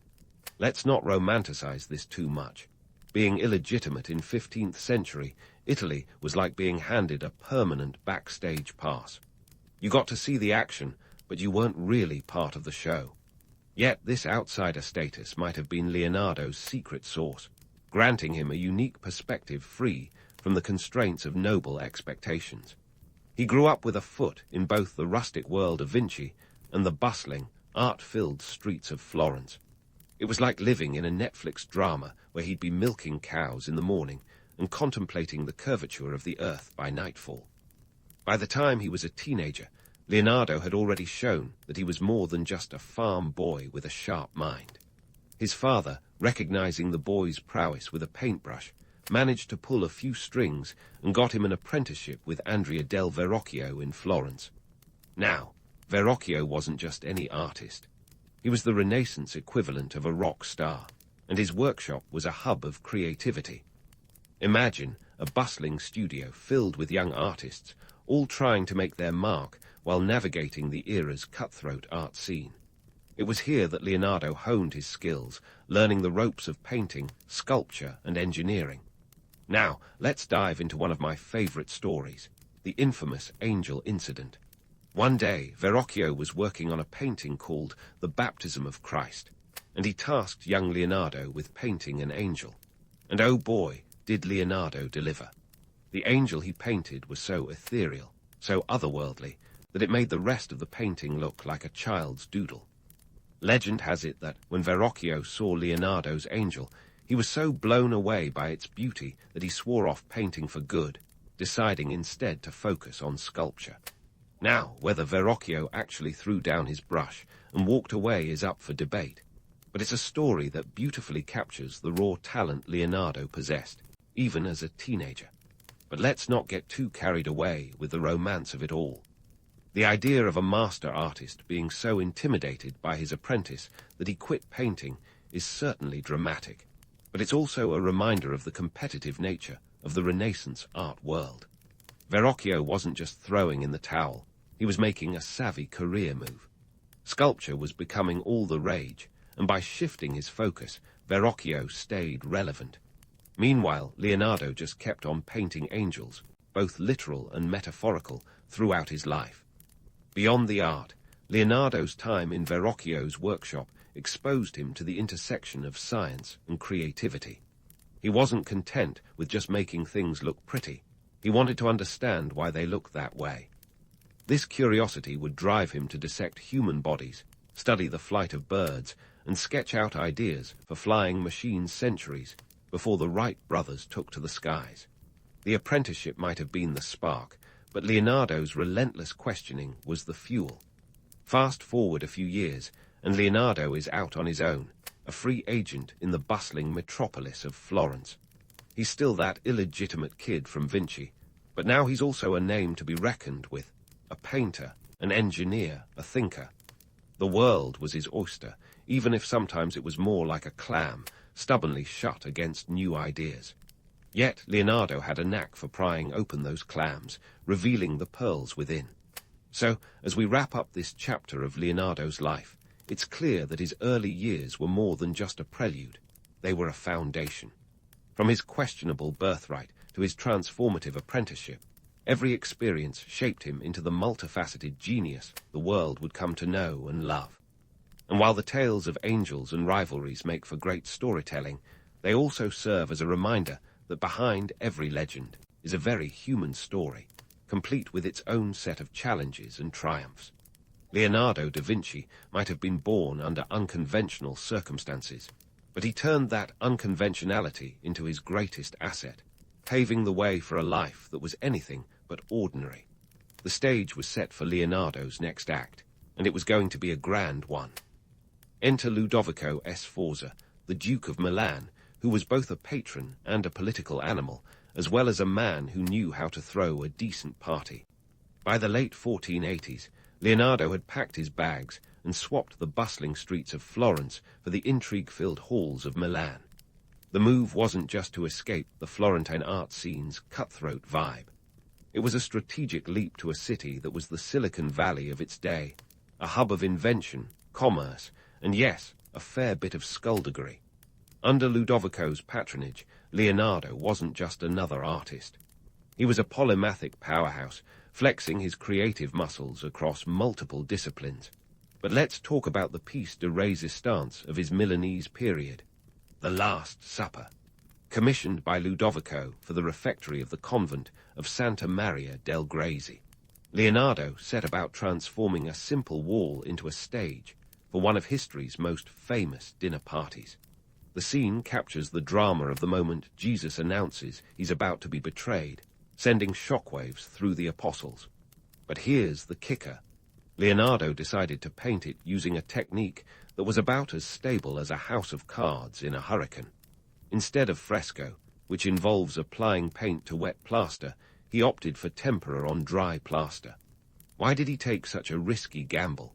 Because fresco dried too quickly for his meticulous style, and Leonardo was nothing if not a perfectionist. Unfortunately, the experiment didn't quite pan out. The paint began flaking off not long after the last brushstroke dried. Fast forward 5 centuries and countless restorations, and what's left is a shadow of its original self. Yet, even in its faded glory, The Last Supper remains a masterpiece, capturing the human drama with stunning psychological depth. And then there was the giant bronze horse. Oh, the horse. Imagine a statue so grand that it would have made the Trojan horse look like a garden gnome. Commissioned by Ludovico to honor his father, it was supposed to be the largest equestrian statue ever created, 70 tons of bronze, and a whole lot of ambition. Leonardo's design was so intricate that just the clay model was a marvel of engineering. Yet, despite Leonardo's brilliance, the project became the Renaissance equivalent of vaporware. War with the French put a halt to the bronze casting, and the metal was instead turned into cannons. The clay model, standing as a testament to what could have been, was eventually destroyed. It was a classic case of dreams meeting harsh reality, a reminder that even genius isn't immune to the whims of politics and war. Speaking of politics, let's take a peek at Milan's economic and political landscape. Ludovico Sforza, nicknamed Il Moro, due to his swarthy complexion, was no stranger to the Machiavellian game. He seized power after a series of convoluted plots and alliances, making Milan a city caught between the ambitions of France and the Papal States. Under his rule, Milan became an epicenter of innovation, partly because Ludovico understood the power of art and science in bolstering his image and legitimacy. But the political climate was as volatile as a powder keg. By 1499, Milan fell to the French, and Ludovico was captured. The city that had been a flourishing center of the Renaissance was suddenly under new management. As for Leonardo, he wasn't the solitary genius that romantic narratives might suggest.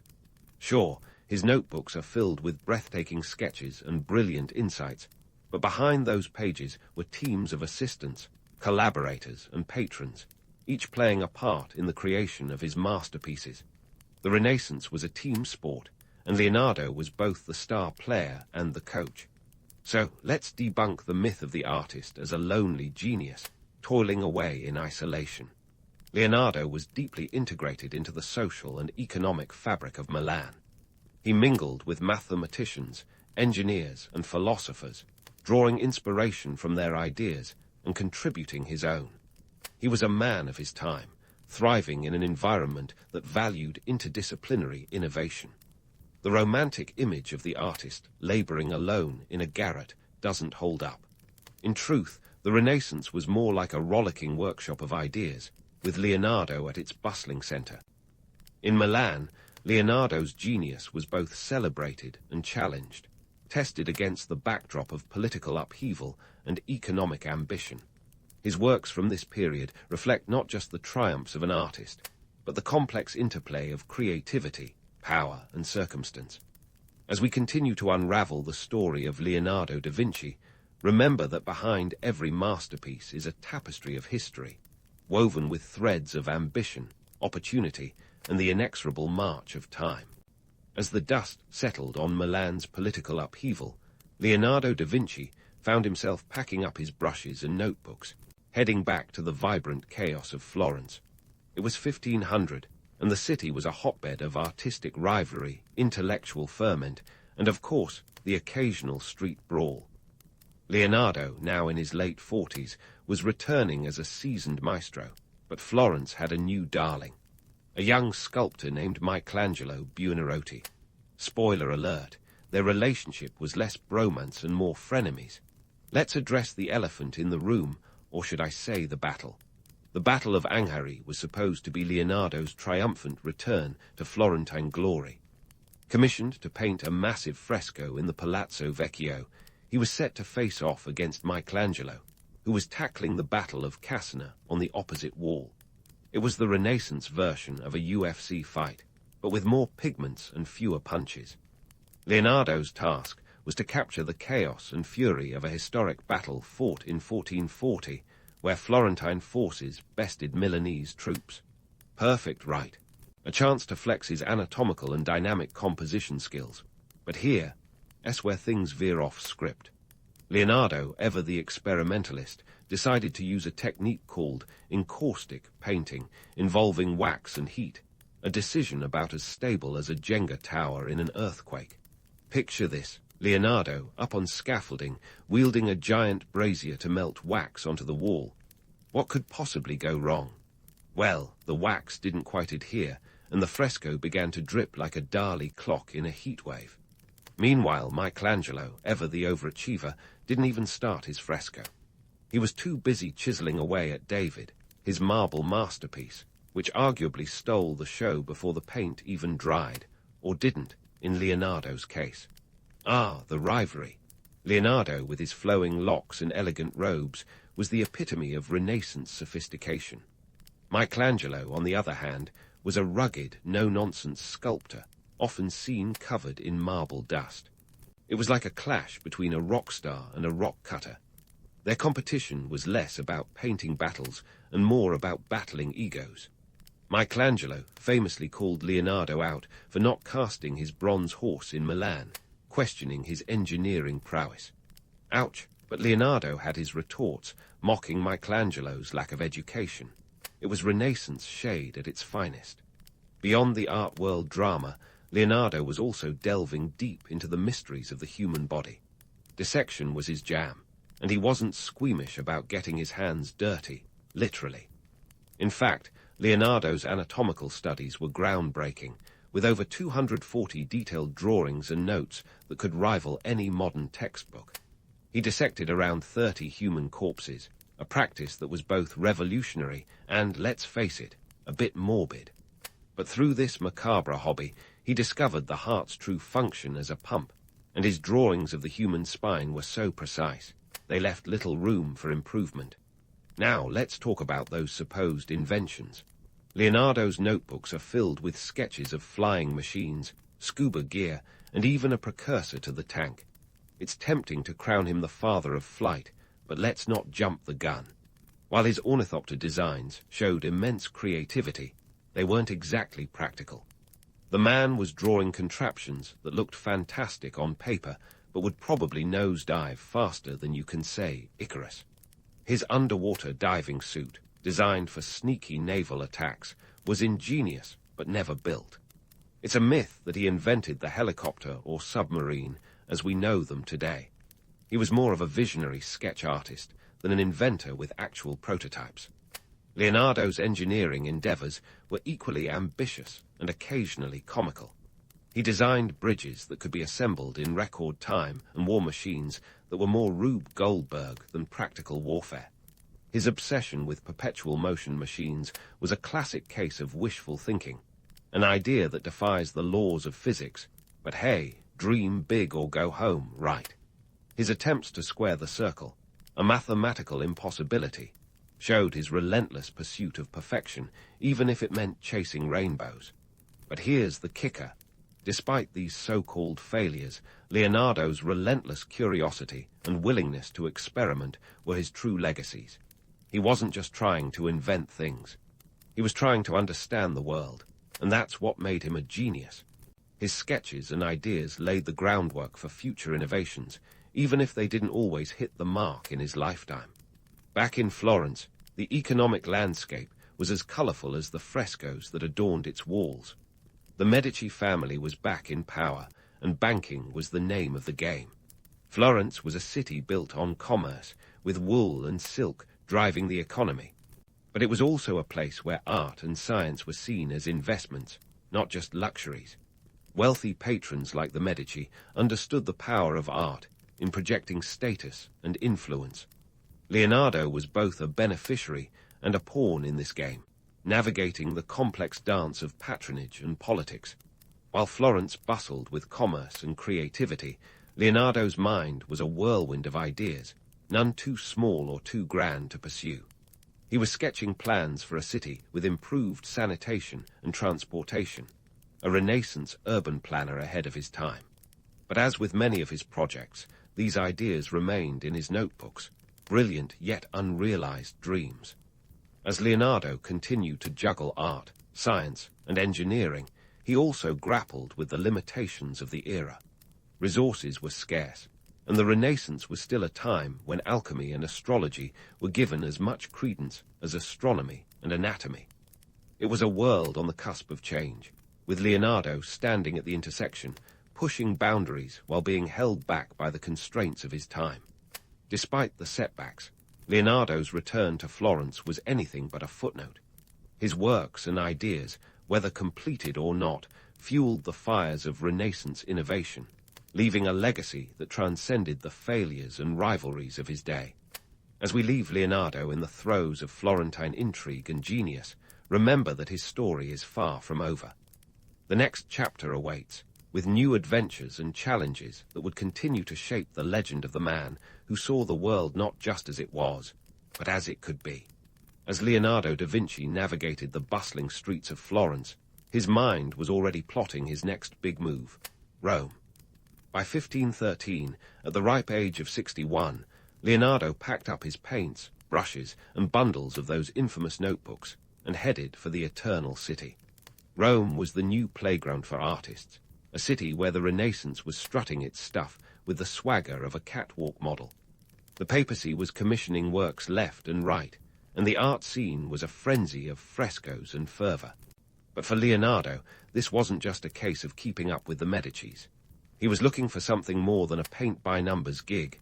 He was chasing the patronage of the most powerful man in the world, Pope Leo X. Now, if you think Leonardo was just going to stroll into Rome and land himself a cushy job, think again. Despite his illustrious reputation, Rome presented its own set of challenges. The city was already home to a young artist named Raphael, who was as hot as a freshly baked focaccia. Raphael was the papal favorite, and Michelangelo was lurking around too, chiseling away at the Sistine Chapel. Leonardo had to elbow his way into a scene that was already crowded with talent and egos. And to top it off, Rome was a city that thrived on intrigue and politicking. Leonardo didn't just have to paint, he had to play the game. In Rome, Leonardo continued to juggle science with art. He was fascinated by optics and light, spending hours contemplating how the eye perceives the world. This wasn't just a hobby. It was a quest to understand the secrets of vision, a topic that would eventually trickle down into his art. But the real kicker, his notebooks from this period are filled with sketches of anatomy, flying machines, and hydraulic pumps. Yet, for all his brilliance, the practical application of these ideas rarely saw the light of day. Leonardo was the ultimate Renaissance visionary, but with a track record that sometimes resembled a modern tech startup, full of potential, but often short on deliverables.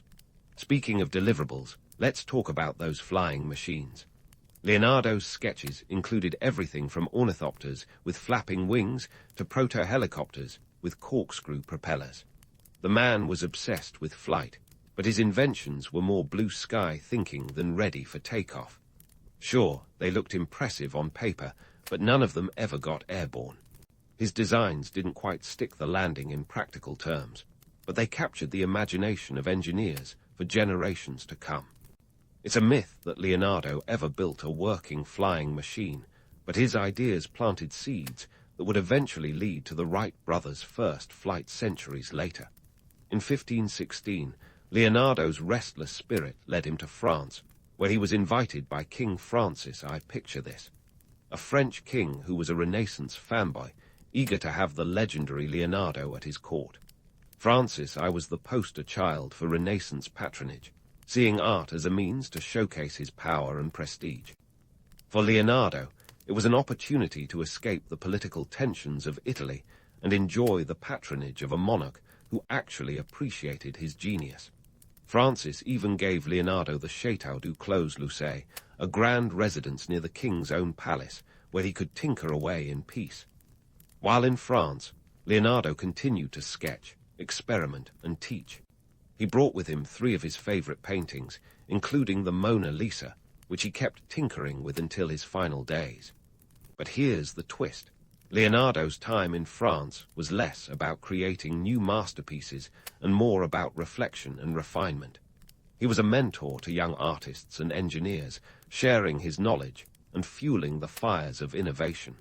He wasn't just creating, he was curating the next generation of thinkers.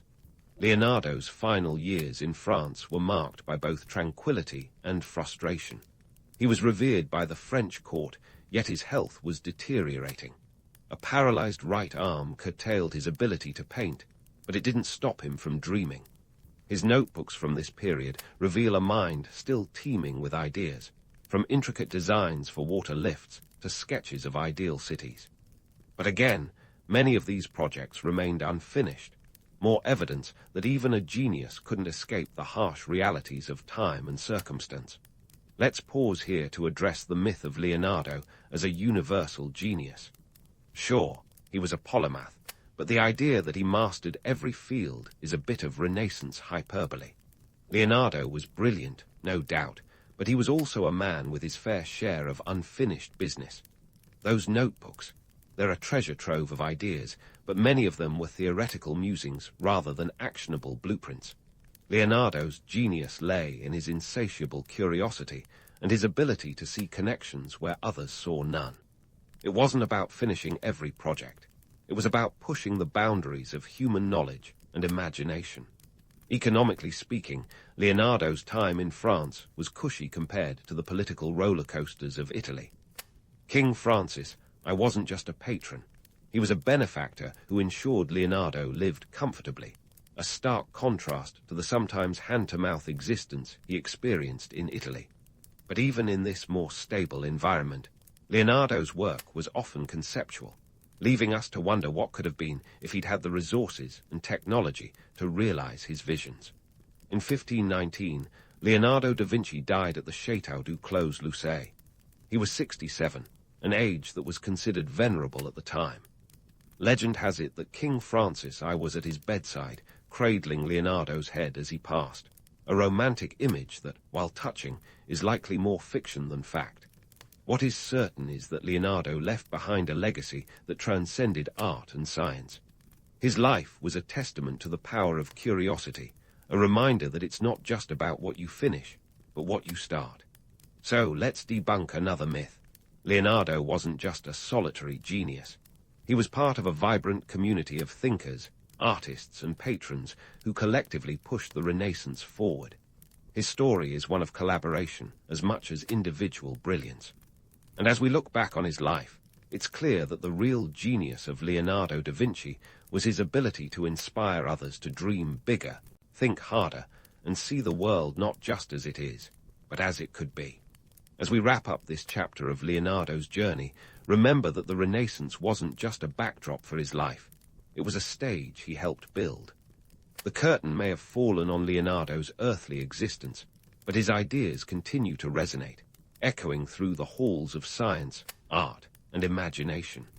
In the next installment, we'll dive into the legacy of this remarkable man, exploring how his contributions have shaped the modern world in ways even he couldn't have imagined. Stay tuned, because Leonardo's story is far from over. As we dive into the legacy of Leonardo da Vinci, let's start with a simple truth. The man was the Renaissance equivalent of a rock star, but with more sketches and fewer guitar solos. His notebooks, filled with a staggering 13,000 pages of drawings and musings, are like the Swiss Army knife of creativity, brimming with ideas that were centuries ahead of their time. While he wasn't exactly churning out hit singles, Leonardo's notebooks were packed with potential hits. They just needed a few more centuries for the world to catch up. So, what's in these pages? Well, imagine a treasure trove of anatomical drawings that would make a modern med student weep with envy. Leonardo's meticulous studies of the human body were so advanced that he accurately depicted the heart's ventricles and the fetus in the womb. His sketches of the human spine were so precise that they remained unmatched until the 20th century. It's like Leonardo was peering through a window into the future, armed with nothing but ink and curiosity. But let's not get too misty-eyed here. As brilliant as his anatomical insights were, they weren't exactly front-page news during his lifetime. The church wasn't thrilled about dissection, so Leonardo's findings largely stayed in the shadows, tucked away in his notebooks.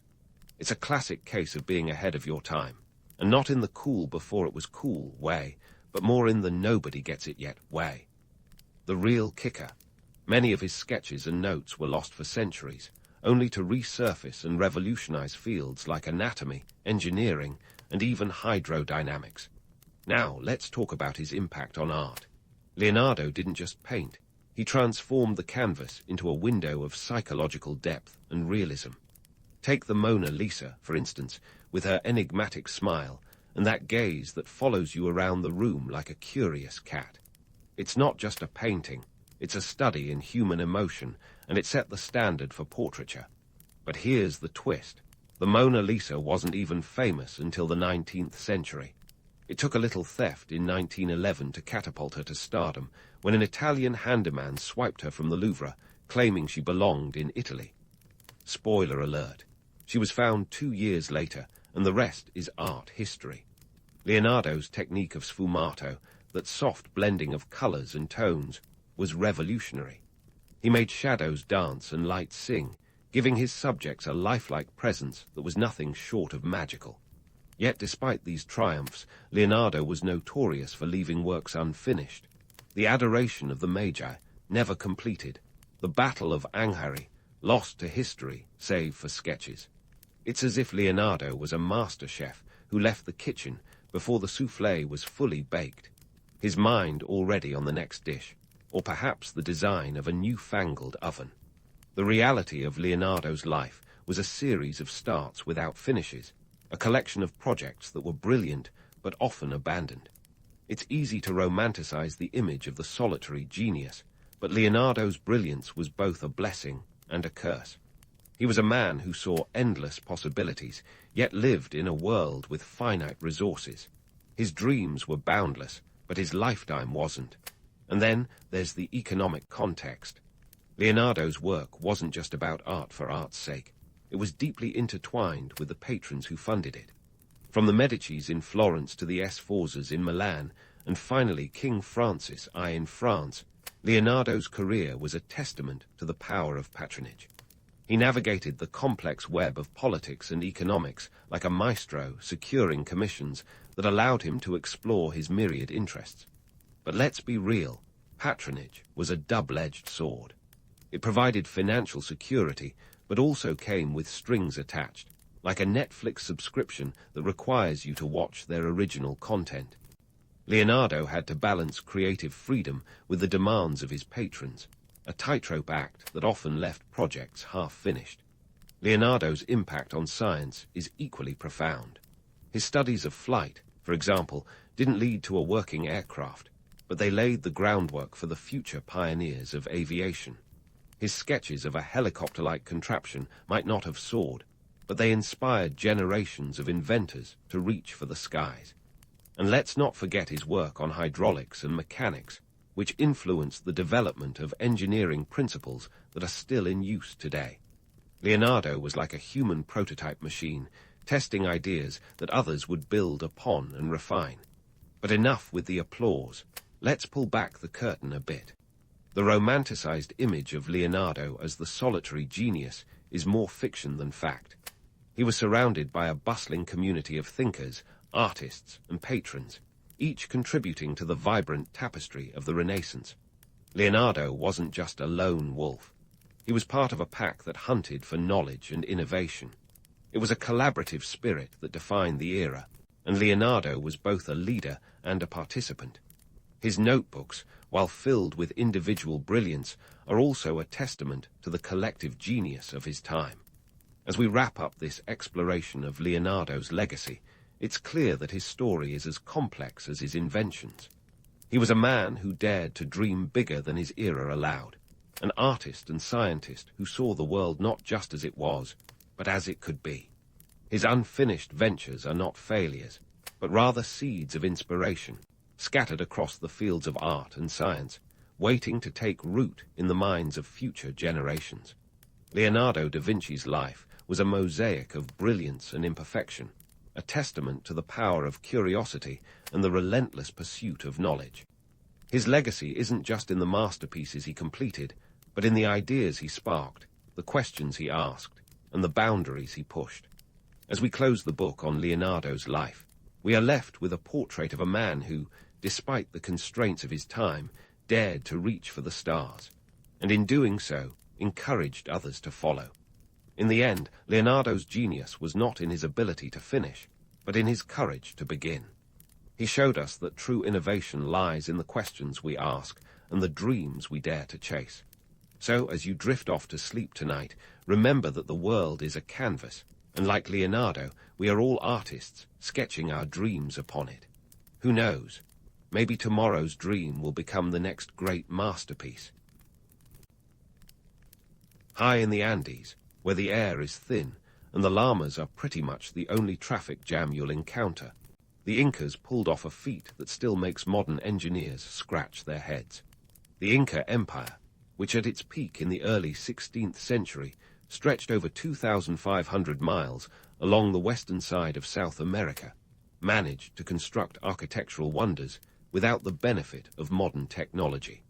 No steel, no wheels, no draft animals to drag their burdens, just sheer human determination and evidently a remarkable fondness for stairs. Lots and lots of stairs. Let's set the scene, the Andes. Not exactly the kind of place you'd pick for a leisurely stroll, let alone to build an empire. But the Incas didn't flinch at an elevation that made breathing a part-time job. They thrived in these mountains, their cities perched like birds' nests on cliffs and slopes.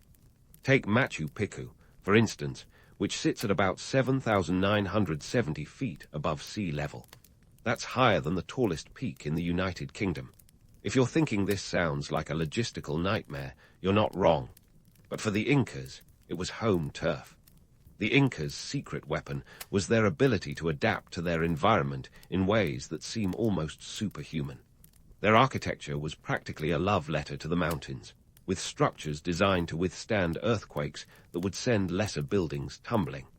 They used a technique called ashlar masonry, which involved cutting stones so precisely that they fit together without mortar. These stones were like the puzzle pieces from hell, fitting together so snugly that you couldn't slide a piece of paper between them. Modern architects can't quite figure out how they did it, and it's not like the Incas left behind a handy DIY guide. Now let's talk logistics. The Incas were experts in overcoming the practical challenges of their rugged landscape. Need to transport massive stones up a mountain? No problem. They used human labor, lots of it. The Inca Empire had a system called mita, which was basically their version of a tax paid through labor. Citizens would contribute to massive public works projects, like building roads or temples. This was a society that could mobilize a workforce on a scale that would make today's project managers weep with envy. And speaking of roads, here's where the Incas really showed off. They built an extensive network of paths totaling over 25,000 miles, snaking through some of the most inhospitable terrain imaginable. This was no half-hearted attempt at infrastructure. These roads were the arteries of the empire, allowing for the swift movement of troops, goods, and information across vast distances. They were so well made that parts of them are still in use today, which is more than you can say for some modern highways. Now let's get back to those stairs. The Incas seem to have a bit of an obsession with them, building staircases that challenge even the most seasoned hikers. Take the stairway at Machu Picchu, which reportedly has over 3,000 steps. This wasn't just about getting from point A to point B. It was about integrating their structures with the natural landscape in a way that was both functional and, let's face it, a little show-offy.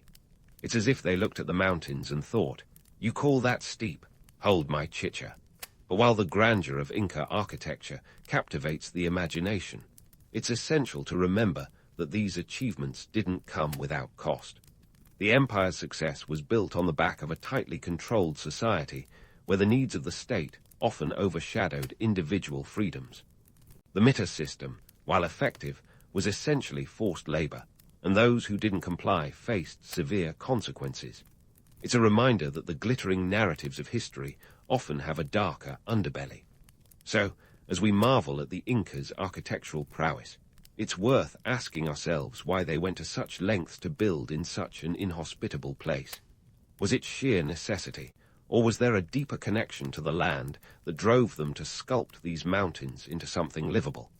Perhaps it was a bit of both, a testament to human resilience and the unyielding spirit of a people who turned the Andes into their own masterpiece.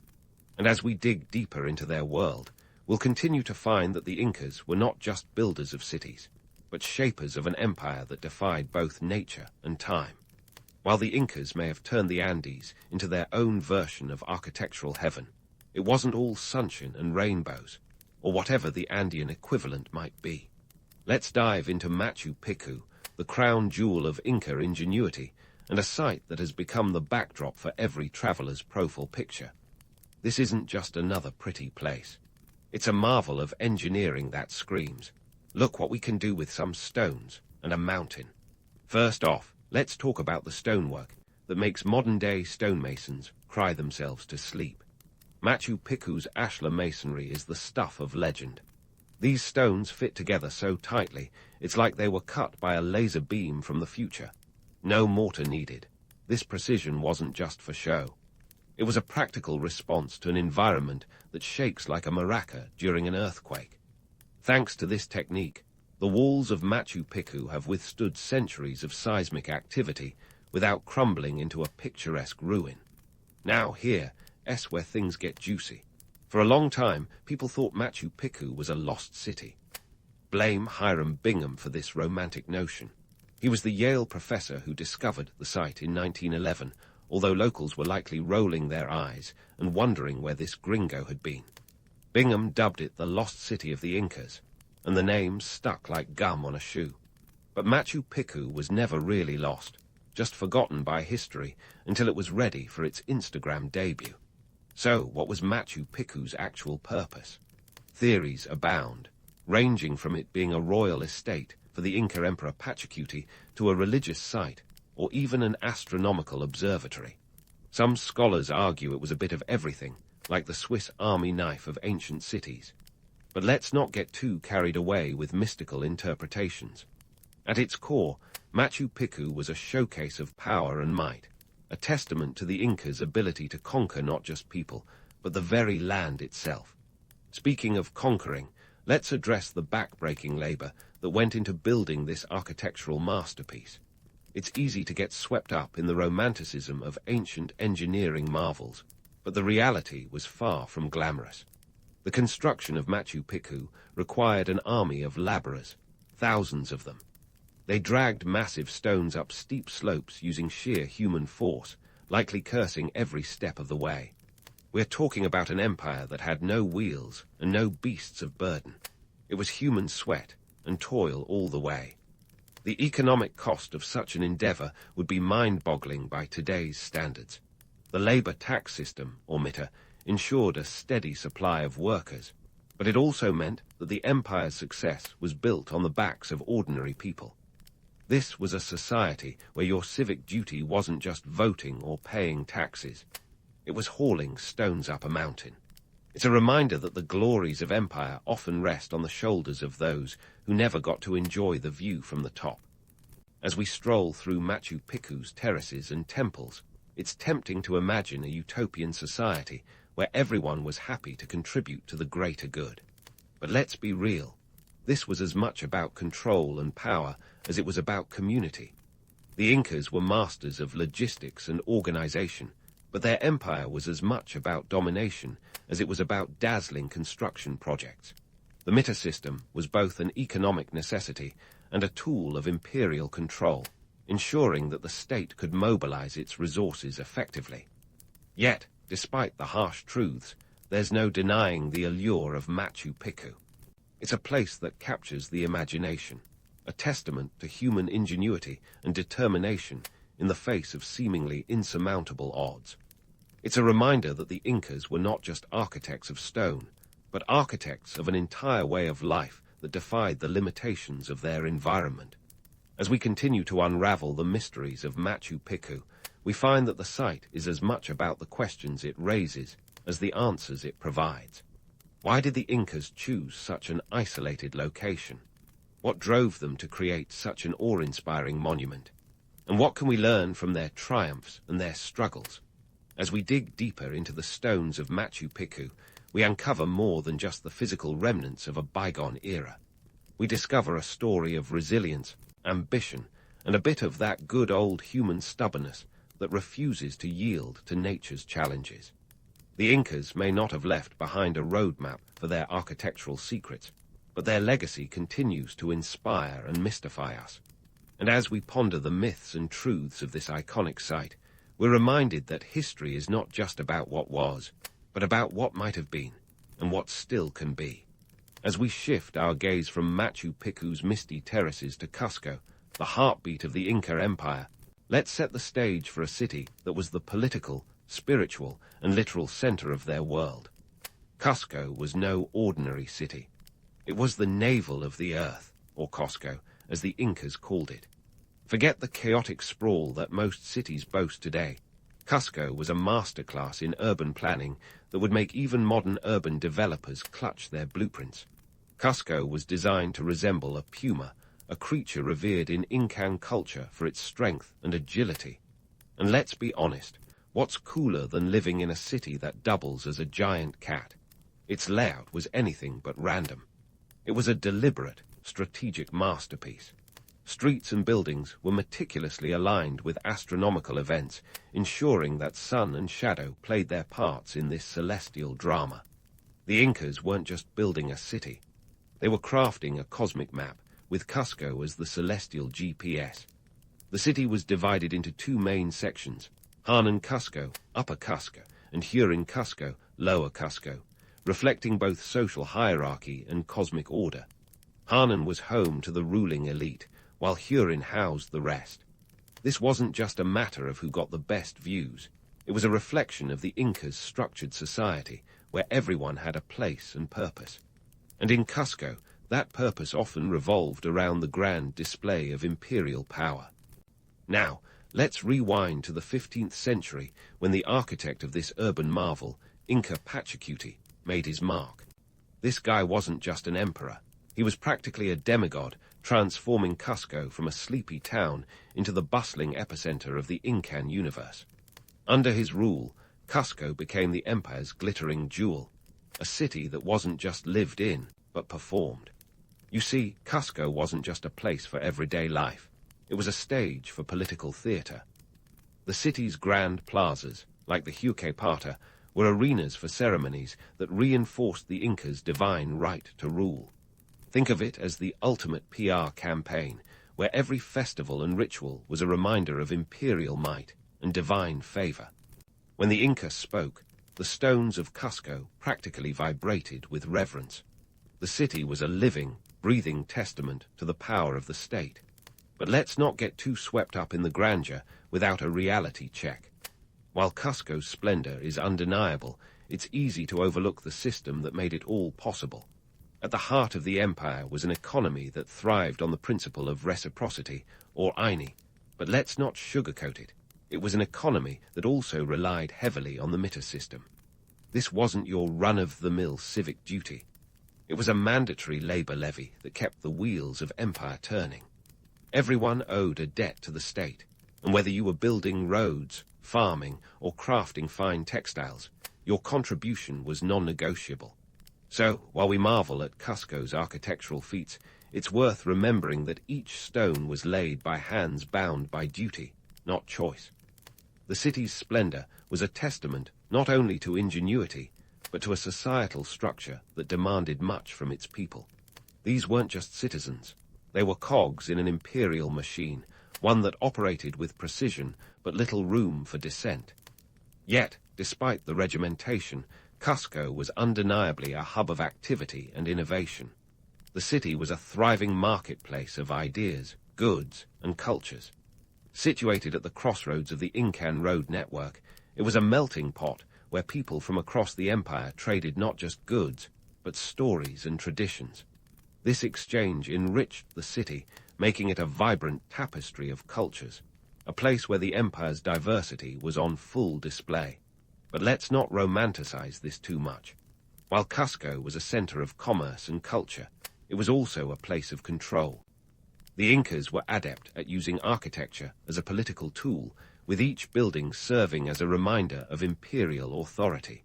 The city's layout wasn't just about aesthetics. It was about surveillance and dominance. From the grand fortress of Sacsayhuaman, overlooking the city like a sentinel, the Inca could keep an eye on both friend and foe alike. And then there's the myth of Cusco's golden age, a vision of a city draped in gold, where every temple shimmered with the sun's reflection. While the Incas did have a fondness for the shiny stuff, let's not forget that much of this wealth was stripped away during the Spanish conquest. The gold that once adorned Cusco's temples was melted down, shipped off, and replaced by European architecture. The city's golden age was as fleeting as it was dazzling. In the end, Cusco was more than just the seat of power. It was a microcosm of Incan society, a place where the empire's complexities were on full display. It was a city of contrasts, where the divine met the mundane, where power was both celebrated and imposed.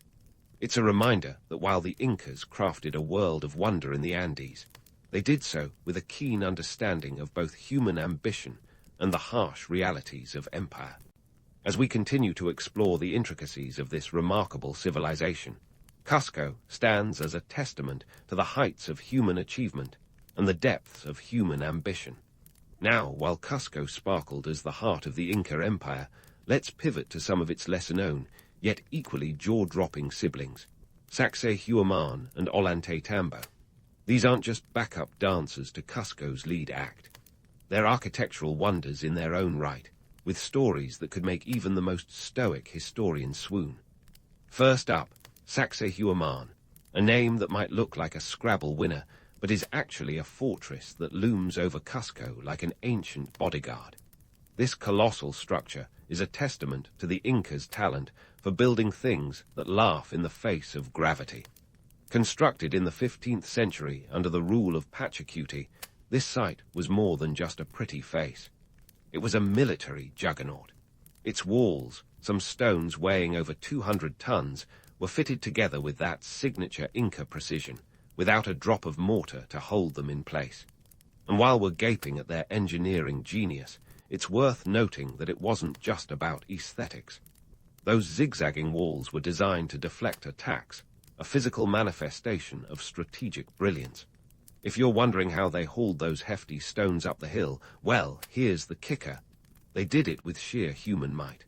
No alien forklifts or anti-gravity devices, just humans, ropes, and a lot of grunting.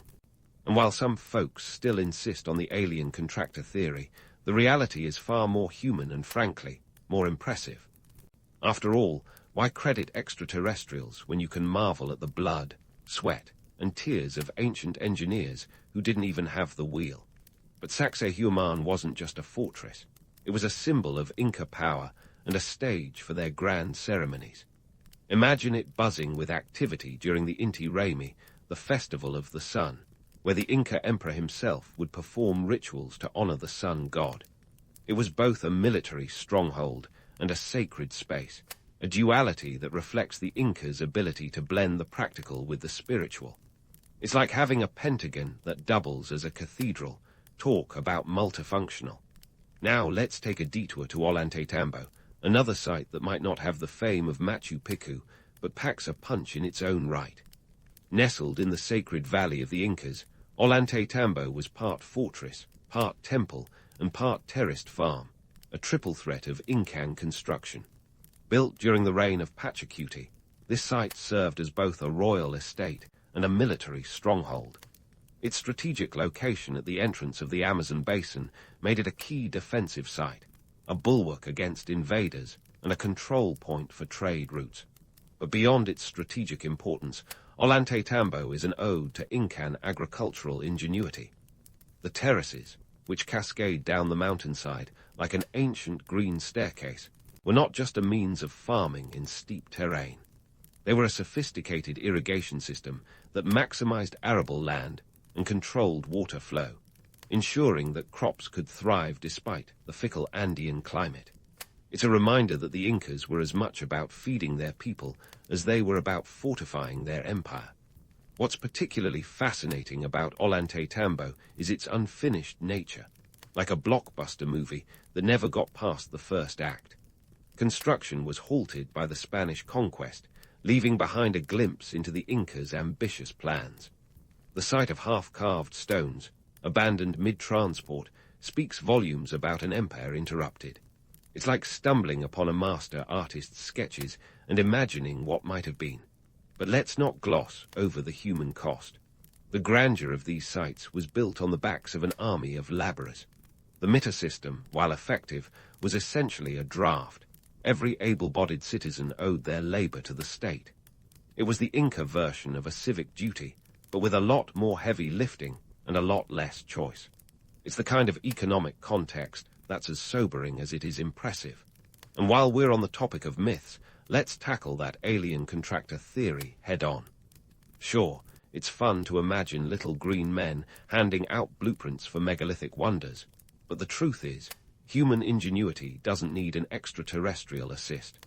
These feats were the result of innovation, organization, and a societal structure that mobilized resources with military precision.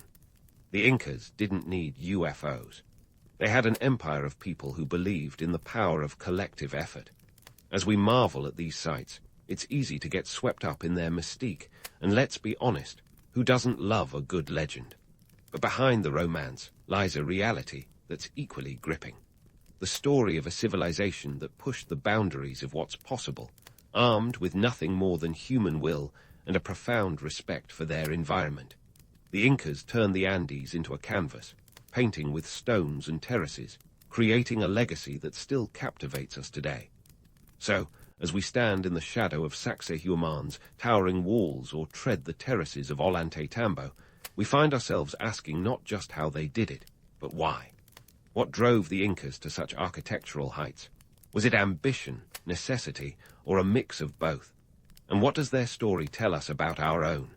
These are the questions that keep historians and dreamers alike returning to these ancient sites, seeking answers in the stones and the stories they hold.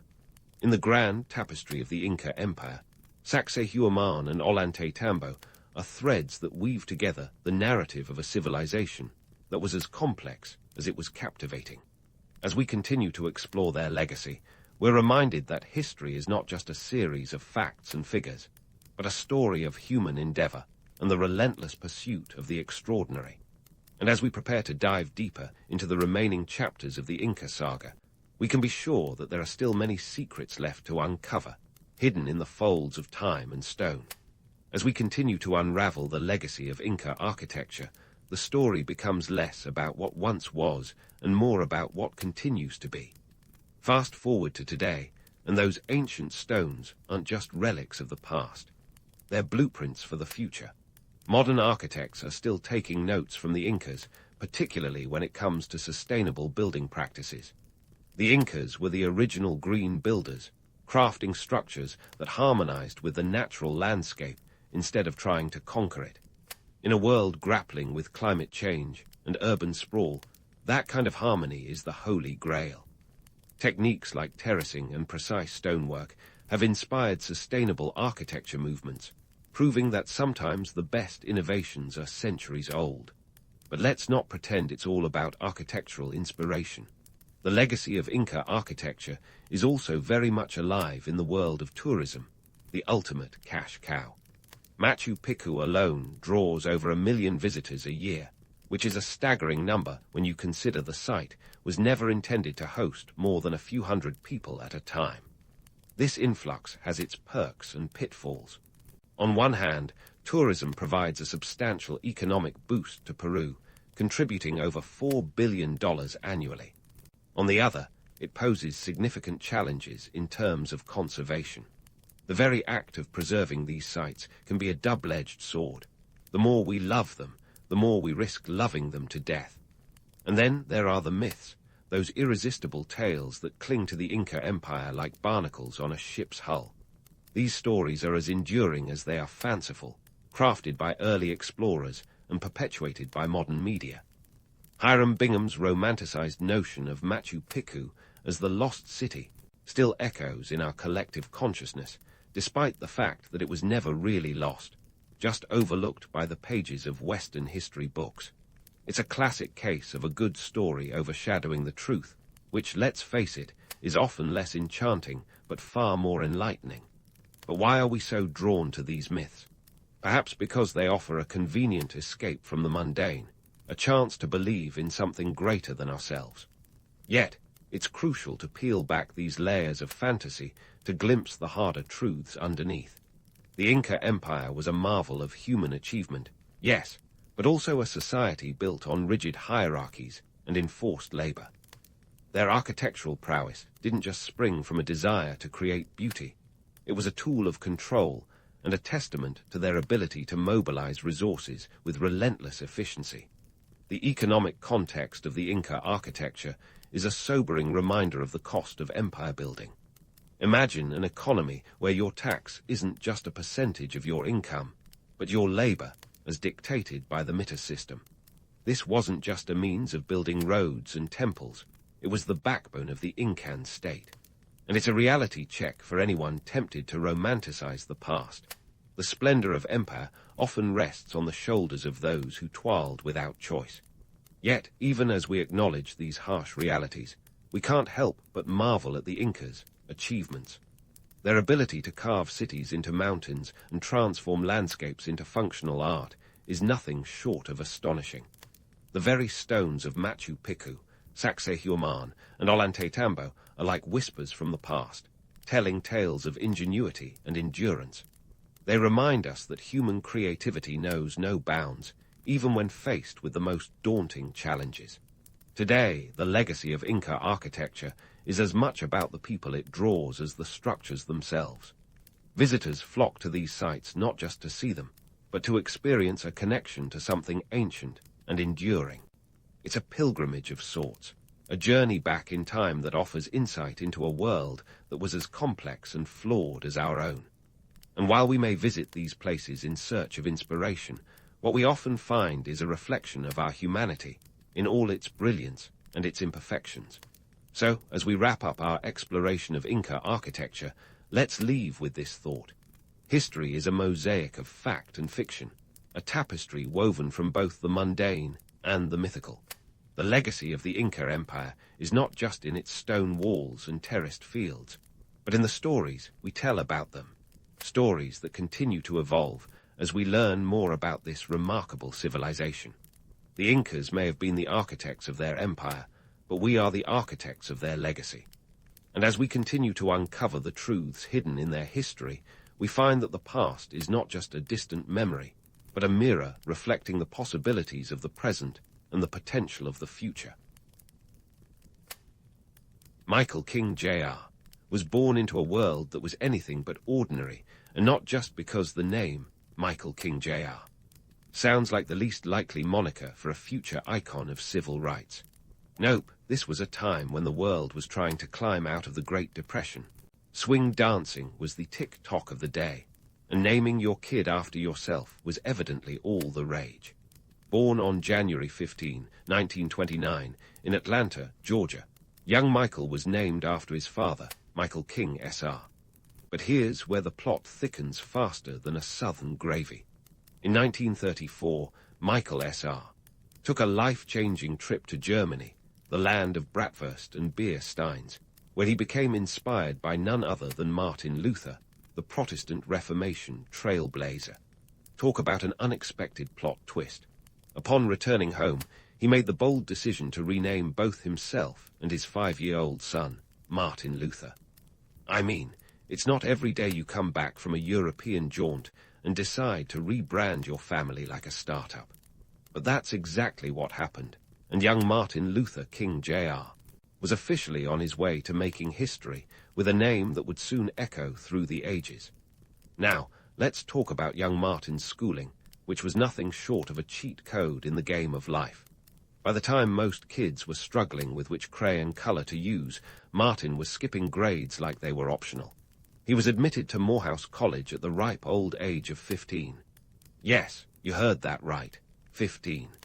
Most teens are just trying to figure out how to get a driver's permit, and here's Martin, already diving into higher education. It's like he had a fast pass to adulthood, while the rest of us were still waiting in line. But let's not sugarcoat it. Martin's academic journey wasn't all smooth sailing. He was a bit of a reluctant prodigy. His father was a prominent minister, and as much as young Martin admired the old man, the thought of stepping into those polished shoes didn't exactly thrill him. Preaching was in the family DNA, but Martin had other ideas. Yet fate, along with a bit of paternal persuasion, nudged him toward the pulpit. By 1947, at just 18 years old, he was ordained as a minister. There's nothing like a little divine intervention, and some family expectations to steer you onto a path you weren't quite sure you wanted. Meanwhile, the 1930s and 40s were no walk in the historical park. The Great Depression had left deep scars, and the Second World War was a haunting spectre in the background. The economy was like a rickety roller coaster, unpredictable and stomach-churning. Segregation was legally sanctioned, a harsh reality that made life for African Americans painfully restrictive. Even as the nation preached freedom and democracy, much of America was still mired in Jim Crow laws, which sounds like something out of a dystopian novel, yet it was the daily grind. Martin grew up in a world where separate but equal was the cruel joke of the day, and let's be real, it was anything but equal. Schools, buses, restrooms, you name it, everything was segregated. African Americans were fighting for dignity and basic human rights against a backdrop that seemed determined to deny them at every turn. Yet, despite the bleakness, there were sparks of change. The black church was a powerhouse of community and hope, a place where ideas were exchanged as freely as Sunday hymns. It was a world where every sermon was an opportunity to inspire courage and resistance, and this was the world young Martin was steeped in. As he stood on the brink of his own journey, the stage was set for a seismic shift in civil rights, and Martin Luther King Jr., with a name borrowed from a German monk and a mind sharp as a tack, was about to step into the spotlight. The stage was indeed set, and as luck would have it, Martin Luther King Jr. didn't just step into the spotlight, he was practically shoved there by the peculiar hand of circumstance. It was December 1, 1955, when Rosa Parks decided she'd had quite enough of standing while her dignity was systematically seated somewhere in the back. Her arrest for refusing to give up her seat to a white passenger on a Montgomery bus was the catalyst for a movement that was as unstoppable as a runaway freight train loaded with righteous indignation. Now, you might think that King planned his rise to civil rights prominence with the precision of a Swiss watchmaker. But in reality, it was more like he found himself at the center of the storm because, well, he was the new guy in town. Fresh in Montgomery, and without a long list of frenemies, King was the ideal candidate for leadership. His clean slate was as enticing as a blank check to a community ready to cash in on justice. Dubbed the Montgomery bus boycott, this massive protest against racial segregation on the public transit system was no small potatoes. It's the kind of grassroots activism that makes you wonder why anyone would underestimate the power of a well-organized carpool. The boycott stretched over 381 days. Yes, over a year of folks hoofing it, car sharing, and generally refusing to feed their hard-earned nickels into a system that treated them as less than human. Here's where the economic gears start grinding. Montgomery's bus system was about as dependent on black passengers as a coffee shop is on bleary-eyed morning commuters. African Americans accounted for around 75% of the bus ridership. When they stopped boarding those buses, it was like pulling the financial plug on the city's public transportation. Revenue reportedly nosedived by a staggering 80%. Imagine the sound of a cash register slamming shut. That's the chorus Montgomery's transit authority was hearing every day. Now, while the moral arguments were the heart and soul of the boycott, the economic impact was the knockout punch. Money talks, and in this case, it was hollering louder than a street preacher on a Sunday. The city officials quickly realized that their financial hemorrhage wasn't going to be patched up by goodwill alone. It's a classic tale of how economic leverage can be just as persuasive as any sermon on justice and equality. King, thrust into the leadership role, became the articulate voice of the movement. He was like an orchestra conductor, directing the symphony of change with charisma and unyielding resolve.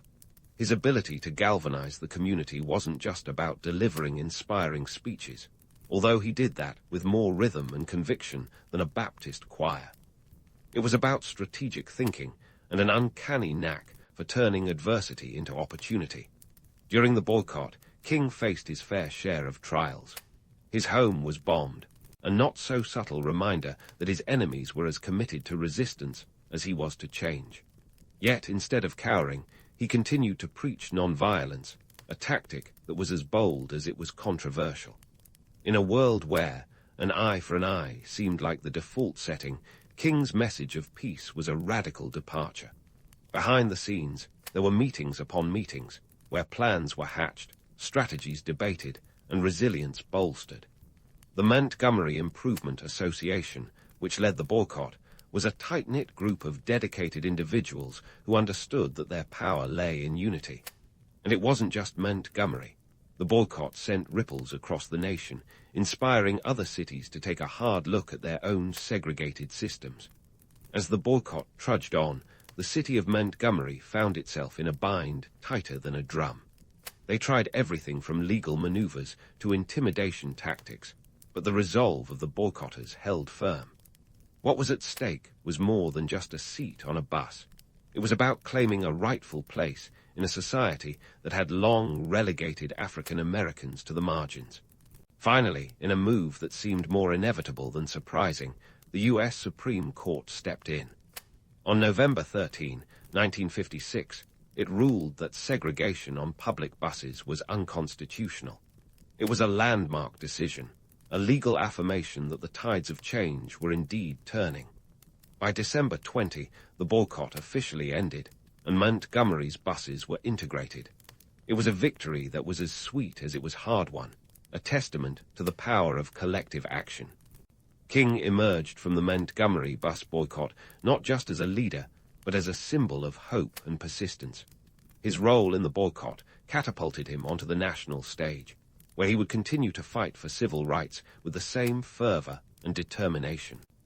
The lessons learned in Montgomery became the blueprint for future campaigns, setting the stage for a movement that would reshape the contours of American society. So, while King's rise might have started with a bit of serendipity and circumstance, it was his unwavering commitment and strategic brilliance that cemented his place in history. The Montgomery bus boycott was just the beginning of a journey that would see him challenge the status quo at every turn, his voice resonating like a clarion call for justice and equality.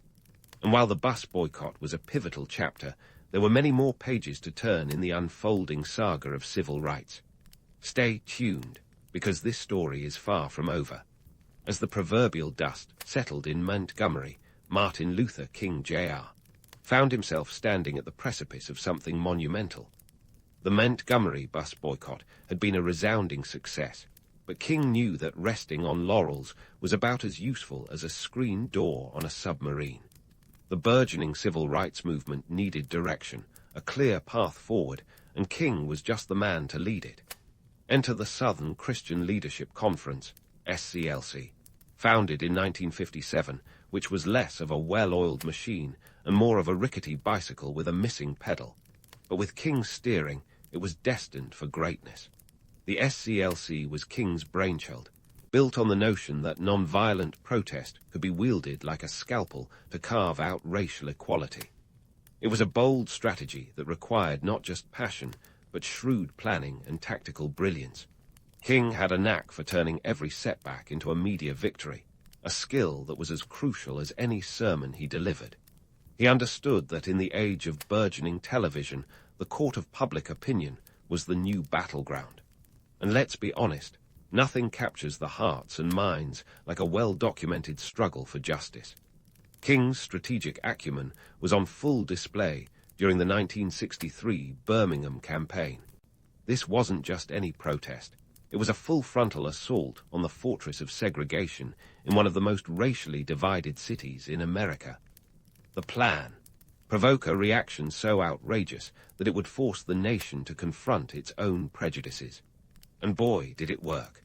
When Birmingham's Public Safety Commissioner, Bull Connor, unleashed police dogs and fire hoses on peaceful protesters, the images broadcasted nationwide were more damning than a 1,000-word editorial. The stakes were high, and so was the risk. King knew that every protester arrested was a potential headline, every act of violence against them a rallying cry. He was playing a high-stakes game of chess with the establishment, and he was winning.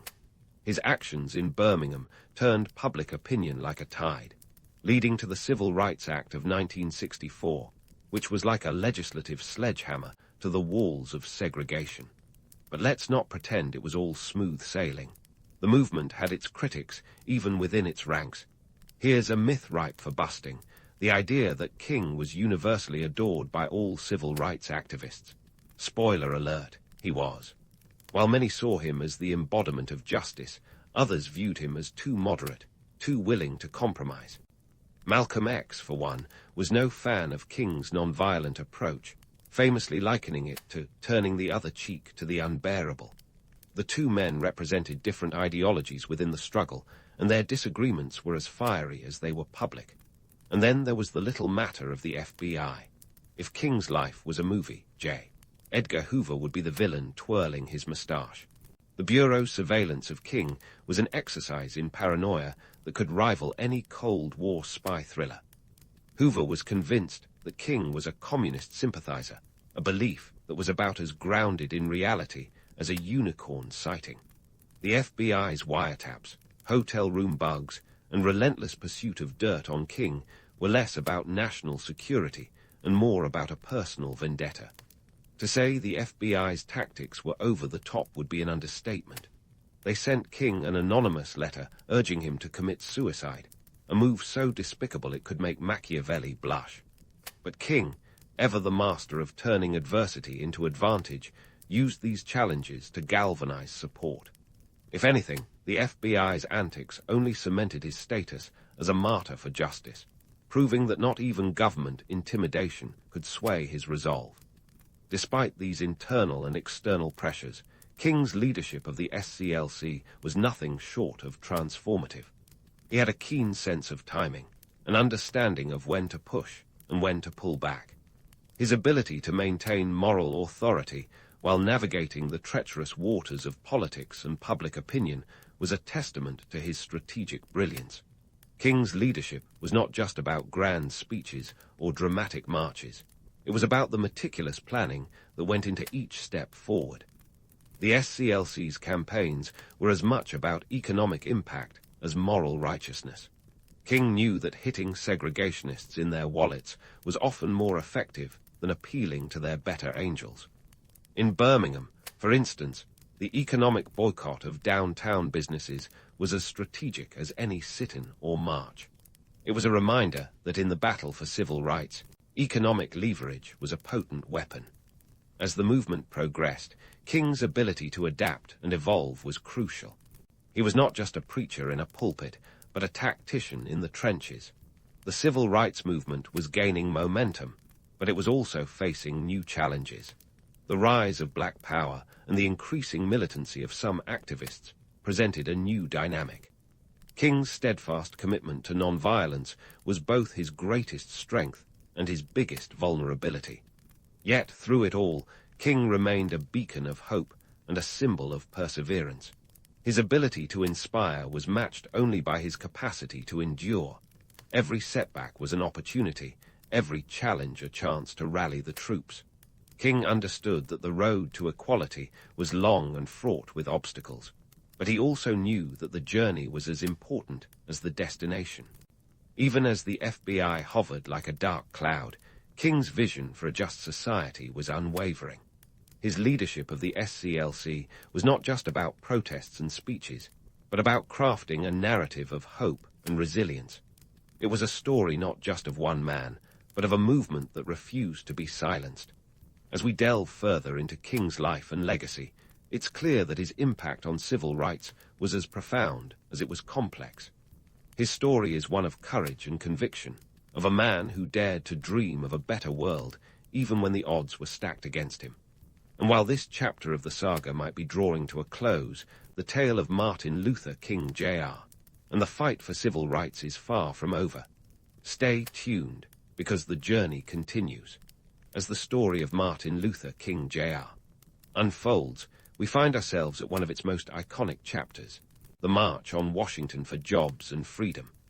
Now, if you think organizing a family reunion is tough, try pulling together 250,000 people in 1963, when the closest thing to a smartphone was a rotary dial. Yet on August 28th, the National Mall was teeming with humanity, all drawn by the magnetic pull of a movement that was as much about economic justice as it was about civil rights. Let's dive into the logistics, shall we? Imagine coordinating transportation for 250,000 people without a single Google Calendar invite or doodle poll. Instead, they relied on good old-fashioned phone trees and word of mouth. Buses came from every corner of the country, creating an impromptu traffic jam that could make a Lowe's Angels freeway look like a Sunday drive. The cost? An estimated $250,000, which in today's dollars is about $2 million, a small price for making history. In the run-up to the march, organizers were sweating more than a sinner in church.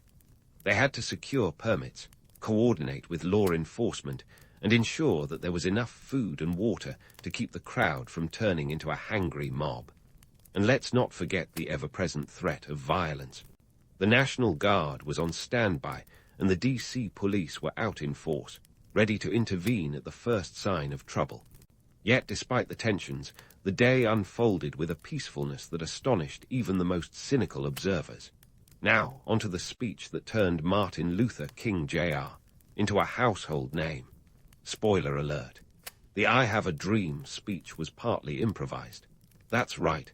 While today we might associate improvisation with stand-up comedians, King was riffing on the fly. As he spoke, his carefully prepared notes began to feel inadequate. Encouraged by Mahalia Jackson, who famously shouted, "Tell them about the dream, Martin," he launched into the now legendary extemporaneous section. It was a moment of serendipity, the kind that makes you wonder if the universe was tuning in. King's words painted a picture of a future free from the shackles of racism, a vision so compelling that it resonated across the globe. But let's not get too starry-eyed. The speech was a masterpiece, but it was also a strategic move. King knew that capturing the hearts and minds of the nation was as crucial as any legislative victory. His ability to weave economic themes with moral imperatives was nothing short of genius. He wasn't just dreaming. He was making a compelling argument for structural change. The mythologized version of the March on Washington often glosses over the nitty-gritty details. For instance, the march was not universally embraced. Some civil rights leaders were skeptical, fearing it would turn into a chaotic spectacle. Malcolm X dismissed it as a circus, a view that reflected the tension between different factions within the movement. Yet the spectacle became a resounding success, a testament to the power of unity, however fragile. Economically, the march was a statement. The demand for jobs and freedom was not just about morality, it was about dollars and cents. Segregation wasn't just a social injustice, it was an economic disadvantage. African Americans were systematically denied access to good jobs and fair wages, a reality that was as absurd as it was infuriating. King's rhetoric highlighted these economic disparities, underscoring the need for a more equitable distribution of wealth. Despite its success, the march was far from perfect. Behind the scenes, there was infighting and tension. Organizers debated everything from the order of speakers to the wording of signs. The human reality was messier than the polished narrative often portrayed in textbooks. Yet, it is this messiness that makes the event so human, so relatable. It was a day of imperfect people striving for a perfect ideal, a reminder that history is made not by flawless heroes, but by determined individuals with all their quirks and flaws. In today's world, where social media can rally millions with a single hashtag, it's easy to forget the sheer audacity of the March on Washington. It was a logistical marvel, a testament to what can be achieved with sheer determination and a bit of elbow grease. The march set a precedent for future movements, proving that mass mobilization could be a catalyst for change. The March on Washington was a turning point, a moment when the dream of equality seemed within reach. It was a day when the nation paused to listen, to reflect, and hopefully to change. Yet, as the crowds dispersed and the echoes of King's dream faded, the reality of the struggle remained. The march was a milestone, but it was not the final destination. It was a powerful reminder that while dreams can inspire, it is action that transforms. As we continue to explore King's impact on civil rights, remember that the story is far from over. The March on Washington was just one chapter in a saga that would continue to unfold, a testament to the enduring power of hope, resilience, and the human spirit. Stay tuned, because the journey is ongoing, and the dream is still very much alive. But as the echoes of King's dream speech faded into the annals of history, the real work loomed larger than a mountain. The dream was vibrant, no doubt, but implementing it was about as easy as teaching a cat to fetch. Enter the later years of Martin Luther King Jr.'s life, where accolades were accompanied by more than their fair share of headaches. Now, if you thought King's fight was limited to just civil rights, you'd be wrong. His moral compass was spinning faster than a kid on a merry-go-round, pointing him toward issues that were as divisive as they were pressing. By the late 1960s, King had turned his attention to two major fronts that were as popular as a skunk at a garden party: the Vietnam War and economic justice. Let's talk Vietnam. Picture this: a war being broadcast into living rooms across America, and not in a cozy family sitcom way. King saw the conflict as a grotesque spectacle. He famously spoke out against it at New York's Riverside Church on April 4, 1967, exactly a year before his assassination, a foreshadowing more chilling than a ghost story around a campfire. King lambasted the war, calling it an enemy of the poor, and questioning the moral fiber of a nation spending billions on warfare while its own citizens languished in poverty. And if you're wondering how much, consider this: the U.S. was burning through $2 billion a month in Vietnam, while back home, poverty was the elephant in the room that nobody wanted to feed. This stance wasn't exactly a crowd pleaser. It made him about as popular with some politicians as a porcupine in a balloon factory. Critics argued that he was overstepping his bounds, straying from civil rights into the murky waters of geopolitics. Yet King saw it differently. He believed that injustice anywhere was a threat to justice everywhere, and he wasn't about to put on blinders for the sake of public approval. Now, onto the Poor People's Campaign, a mission that was as ambitious as it was beleaguered. Launched in 1968, this campaign aimed to address economic inequality on a national scale, spotlighting the systemic poverty that was sticking around like a bad rash. The plan was to stage a massive protest in Washington, D.C., demanding jobs, unemployment insurance, and a fair minimum wage. King envisioned a multiracial army of the poor descending on the Capitol, but the reality was messier than a toddler's spaghetti dinner. The campaign faced logistical nightmares, funding shortfalls, and a tepid public response. It didn't help that King was increasingly isolated, losing favor with former allies who found his economic focus too radical or simply impractical. The campaign saw thousands of demonstrators setting up a shanty town dubbed Resurrection City on the National Mall. It was a bold statement that, much like a souffle, struggled to rise to its potential. The campaign ended without the sweeping changes King had envisioned, a reminder that dreams can sometimes crash land when they collide with reality. Then came April 4, 1968, a date that stands out in history like a scar.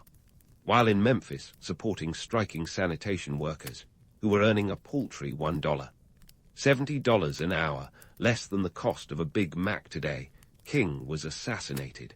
James Earl Ray pulled the trigger, ending the life of a man who had become a symbol of hope and change. The news hit the nation like a sledgehammer, sparking riots in over 100 cities and leaving a trail of destruction that underscored the simmering tensions King had fought to address. In death, King became more iconic than ever, but here's the kicker. His legacy was quickly sanitized, neatly repackaged for mass consumption like a sugary cereal. The radical King, who railed against imperialism and economic exploitation, was often overshadowed by the more palatable image of a dreamer who just wanted to hold hands and sing Kumbaya. History books glossed over his critiques of capitalism and militarism, opting for a version of King that was easier to digest, like a history lesson with the rough edges smoothed out. This sanitized legacy is a myth ripe for busting. The real King was a complex figure, unafraid to tackle issues that were controversial and uncomfortable. He saw economic justice as inseparable from racial justice, a perspective that remains as relevant today as it was in the 1960s. Yet the official narrative often skips over these nuances, presenting King as a one-note hero rather than the multifaceted leader he truly was. So, what's the takeaway from King's later years, beyond the memorials and the national holiday? It's this: King's vision was broad, inclusive, and deeply challenging. His fight was not just against racial segregation, but against all forms of systemic oppression. He understood that true equality required a fundamental shift in societal values, an overhaul that was as daunting as it was necessary. In wrapping up this historical jaunt, let's remember Martin Luther King Jr. Not just for the dream, but for the actions he took to realize it, for the courage to speak out against war and poverty, and for the resilience in the face of overwhelming adversity. His legacy is a call to action, a reminder that the struggle for justice is ongoing and that our work is far from done. There you have it, a journey through the life of a man who dared to dream and the gritty reality that accompanied those dreams. It's a story that doesn't just belong in history books, but in the hearts and minds of those willing to pick up where King left off. Because if there's one thing history teaches us, it's that the dream is only as powerful as the actions we take to make it a reality.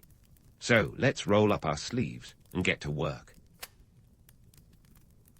Albert Einstein, the unruly-haired, tongue-wagging icon of genius, didn't exactly start life as the poster child for academic success. In fact, young Albert was more the type you'd find doodling in the margins than solving equations. Born in 1879 in the bustling town of Ulm, in what's now Germany, he was part of a family that wasn't exactly swimming in wealth. His father, Hermann Einstein, ran an electrochemical factory that would have its ups and downs, mostly downs, if we're being honest. But let's not get ahead of ourselves. When little Albert was 5, his family moved to Munich, which offered the young lad a more cosmopolitan vibe.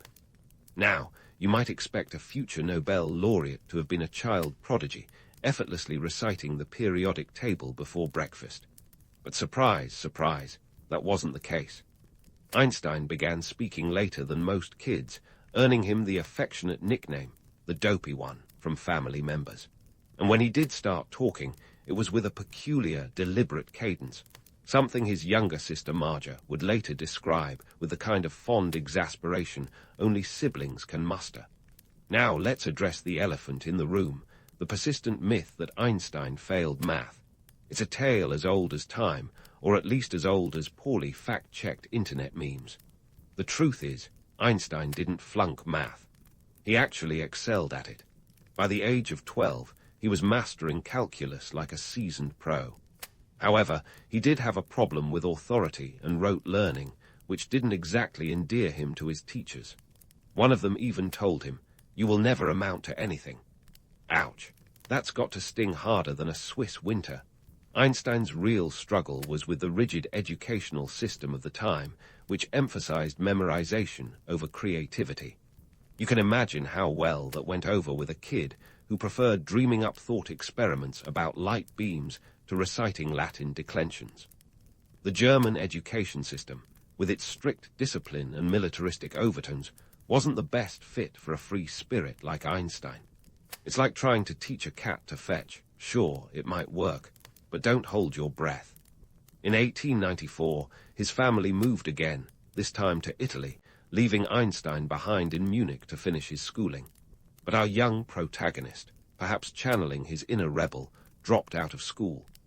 At the ripe age of 15, he decided he had enough of the German gymnasium and made a beeline to join his family in Pavia, Italy. His parents, surprisingly, were supportive of his decision. Or maybe they were just relieved not to receive any more letters from irate teachers. By 1895, Einstein was gearing up for the Swiss Federal Polytechnic in Zurich, arguably the Hogwarts of European science schools at the time.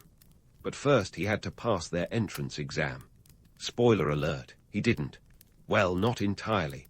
He aced the math and physics sections, no surprise there, but flunked the general section, including languages and botany. Clearly, his botanical knowledge was limited to plants exist.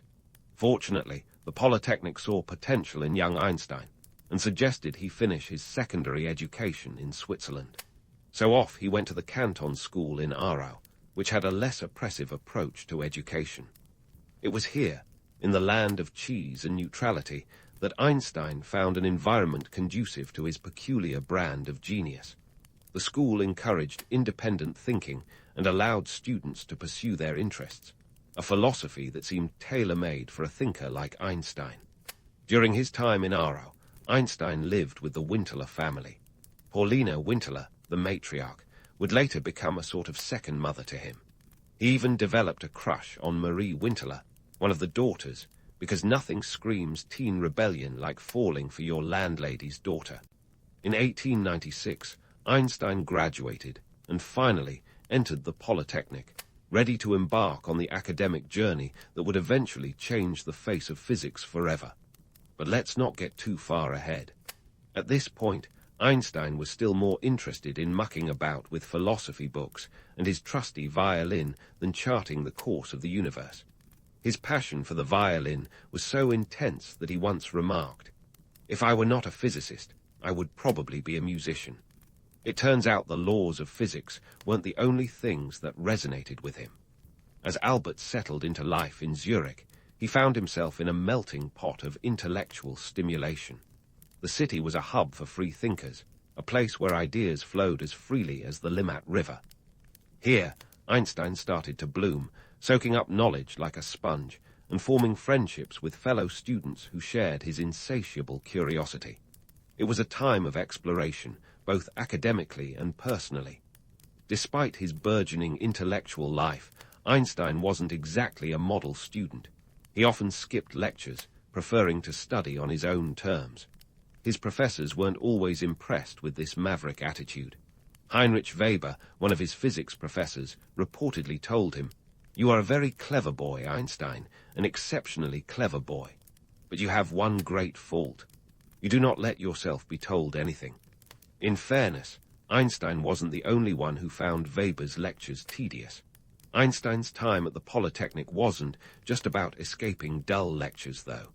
He was forming the foundations of his future work, engaging with ideas that would later culminate in his revolutionary theories. And he wasn't doing it alone. One of his closest friends during this period was Marcel Grossmann, a fellow student who would later become a mathematics professor. Grossmann's meticulous notes often came to Einstein's rescue when his own lecture attendance was less than stellar. In 1900, Einstein graduated from the Polytechnic. It wasn't exactly a red carpet moment, since his teachers were less than enthusiastic about his prospects. He even struggled to secure a teaching position, relying on the support of friends to land a job as a patent examiner in Bern. A job that might seem mundane, but turned out to be a blessing in disguise. But let's not jump to conclusions just yet. For now, it's enough to recognize the formative experiences that shaped young Albert's world, a world that was about to witness a seismic shift thanks to his insatiable curiosity and refusal to accept the status quo. Einstein's early years, marked by a blend of rebelliousness and brilliance, set the stage for a career that would redefine the laws of physics. From the dreamy-eyed child who questioned the conventions of his time to the young man who dared to think differently, Einstein's journey was just beginning.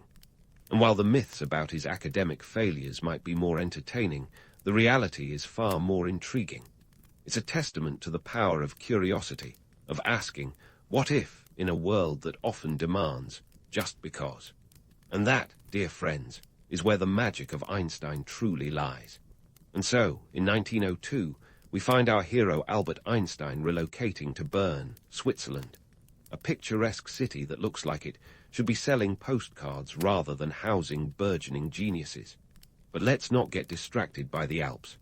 Here, Einstein snagged a job as a third-class patent examiner at the Swiss Patent Office. Third class might sound like he'd be scrubbing floors, but he was actually assessing patent applications. Not exactly a thrilling job description, right? But beneath the mundane task of sifting through inventions that ranged from the genuinely innovative to the outright bizarre, this job was the perfect cover for a man on the brink of a scientific revolution. Now imagine Einstein's day-to-day. He's sitting at his desk, examining gadgets and gizmos, the tick-tock of the office clock marking time like the universe's own metronome. You'd think this would stifle creativity, but for Einstein, it was like being on a perpetual intellectual caffeine drip. The job required precision, sure, but it also offered the kind of mental breathing space that allowed him to ponder the mysteries of the universe in the margins of his mind.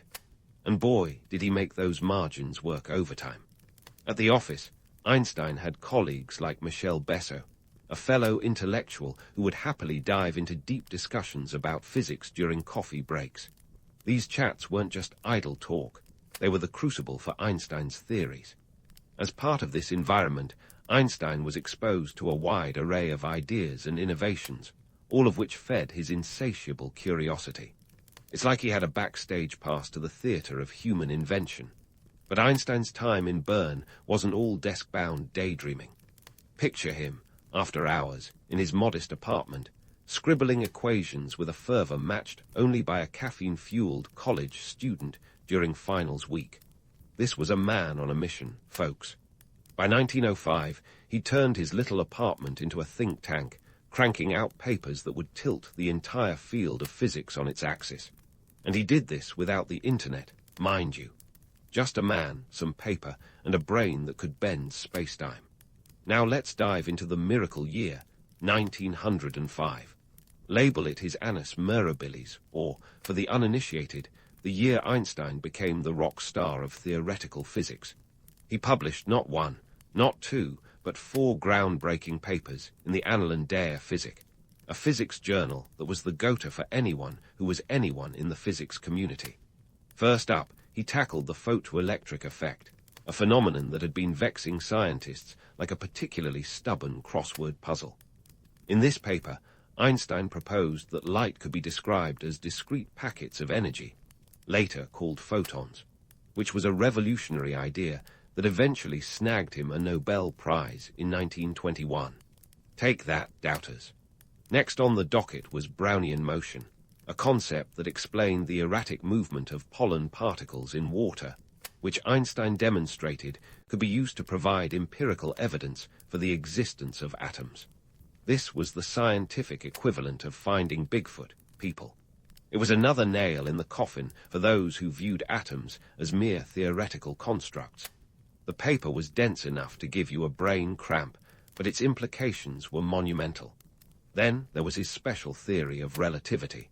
You've heard of E equals mc2, right? That's the one.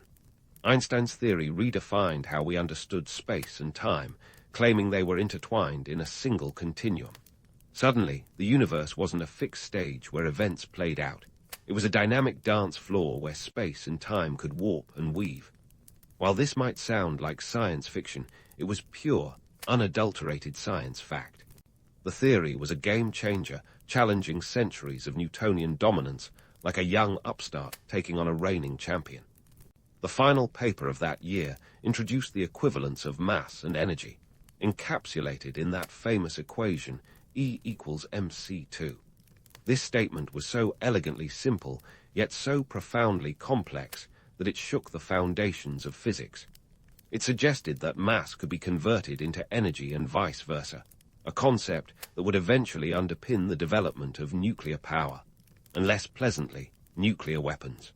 That's right, Einstein's work wasn't just revolutionary, it was explosive. Now, let's not kid ourselves. The romantic image of Einstein scribbling away in isolation, a lone genius in his Swiss garret, is a bit of a stretch. The reality was a little more collaborative. He was part of the Olympia Academy, a group of friends who met to discuss science, philosophy, and literature. These gatherings were like a book club on steroids, with Einstein at the helm. The group included Conrad Habicht and Maurice Solovine, who, along with Einstein, would dissect the works of great thinkers and debate ideas late into the night. It's safe to say that these intellectual sparring sessions helped sharpen Einstein's ideas, making them ready for the big leagues. But let's not forget the economic backdrop here. Einstein wasn't exactly swimming in cash during this period. His job as a patent clerk paid around 3,500 Swiss francs a year, not exactly a king's ransom, but enough to keep him afloat. He lived modestly, often borrowing books instead of buying them, and was known to wear his clothes until they were threadbare. It's a testament to his focus that financial constraints didn't deter him from his scientific pursuits. While Einstein's 1905 papers were groundbreaking, they didn't immediately catapult him into fame. The scientific community took time to fully digest his ideas, and it's not like Twitter was around to make them go viral overnight. But those who did understand the significance were astounded. As the years passed, his theories gained traction, and by the 1910s, Einstein was starting to become a household name, not just in academic circles, but in popular culture as well. His path from patent clerk to scientific superstar was well underway, even if the journey was far from over.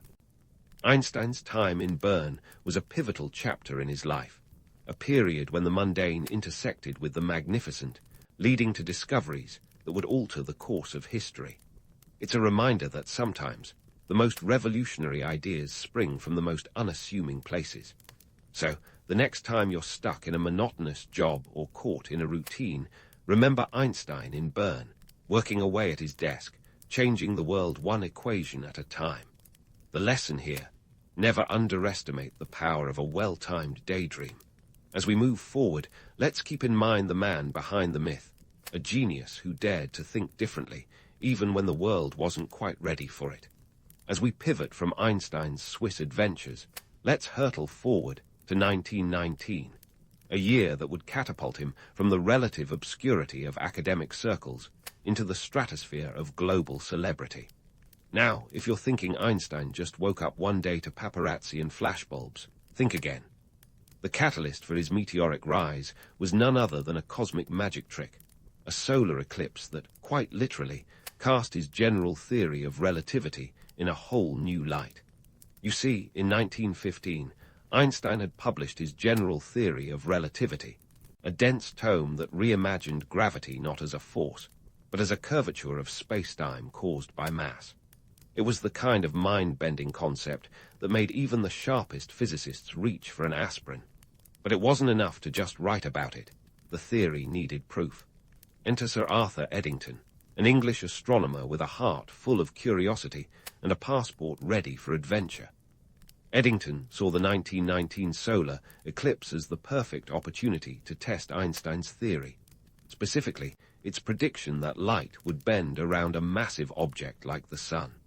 On May 29, 1919, as the moon passed in front of the sun, Eddington and his team set up shop on the island of Principe off the coast of Africa and in Sobral, Brazil. They measured the positions of stars near the sun, comparing them to their positions when the sun was absent from the sky. And voila! The results showed that the starlight did indeed bend, aligning perfectly with Einstein's predictions. This wasn't just a scientific triumph. It was a revelation that spread faster than a rumor at a royal court. When Eddington's findings were announced to the world on November 6, 1919, Einstein went from being a name known mostly to academic insiders to a bona fide superstar. The Times of London proclaimed, "Revolution in science, new theory of the universe, Newtonian ideas overthrown." That's right, folks. Newton got dethroned and Einstein was the new king of the hill. You can almost hear the journalists' typewriters clacking with excitement. With scientific fame came the quirks of being a public figure, and Einstein was nothing if not quirky. First off, he had an infamous aversion to socks. That's right, the man who unraveled the mysteries of the universe couldn't abide a simple pair of socks. He found them unnecessarily restrictive and a hassle to keep from wearing out, so he simply went without. His disdain for socks was rivaled only by his love for sailing, a pastime he wasn't particularly skilled at, but enjoyed nonetheless. Imagine him, wild hair flapping in the wind, on a boat that might capsize at any minute. For Einstein, it was more about the meditative experience than mastering the nautical arts. Einstein's fame transcended the boundaries of science, making him a cultural icon. He was the subject of cartoons, the punchline of jokes, and the inspiration for countless imitators of that iconic, electrified hairstyle. The world couldn't get enough of him.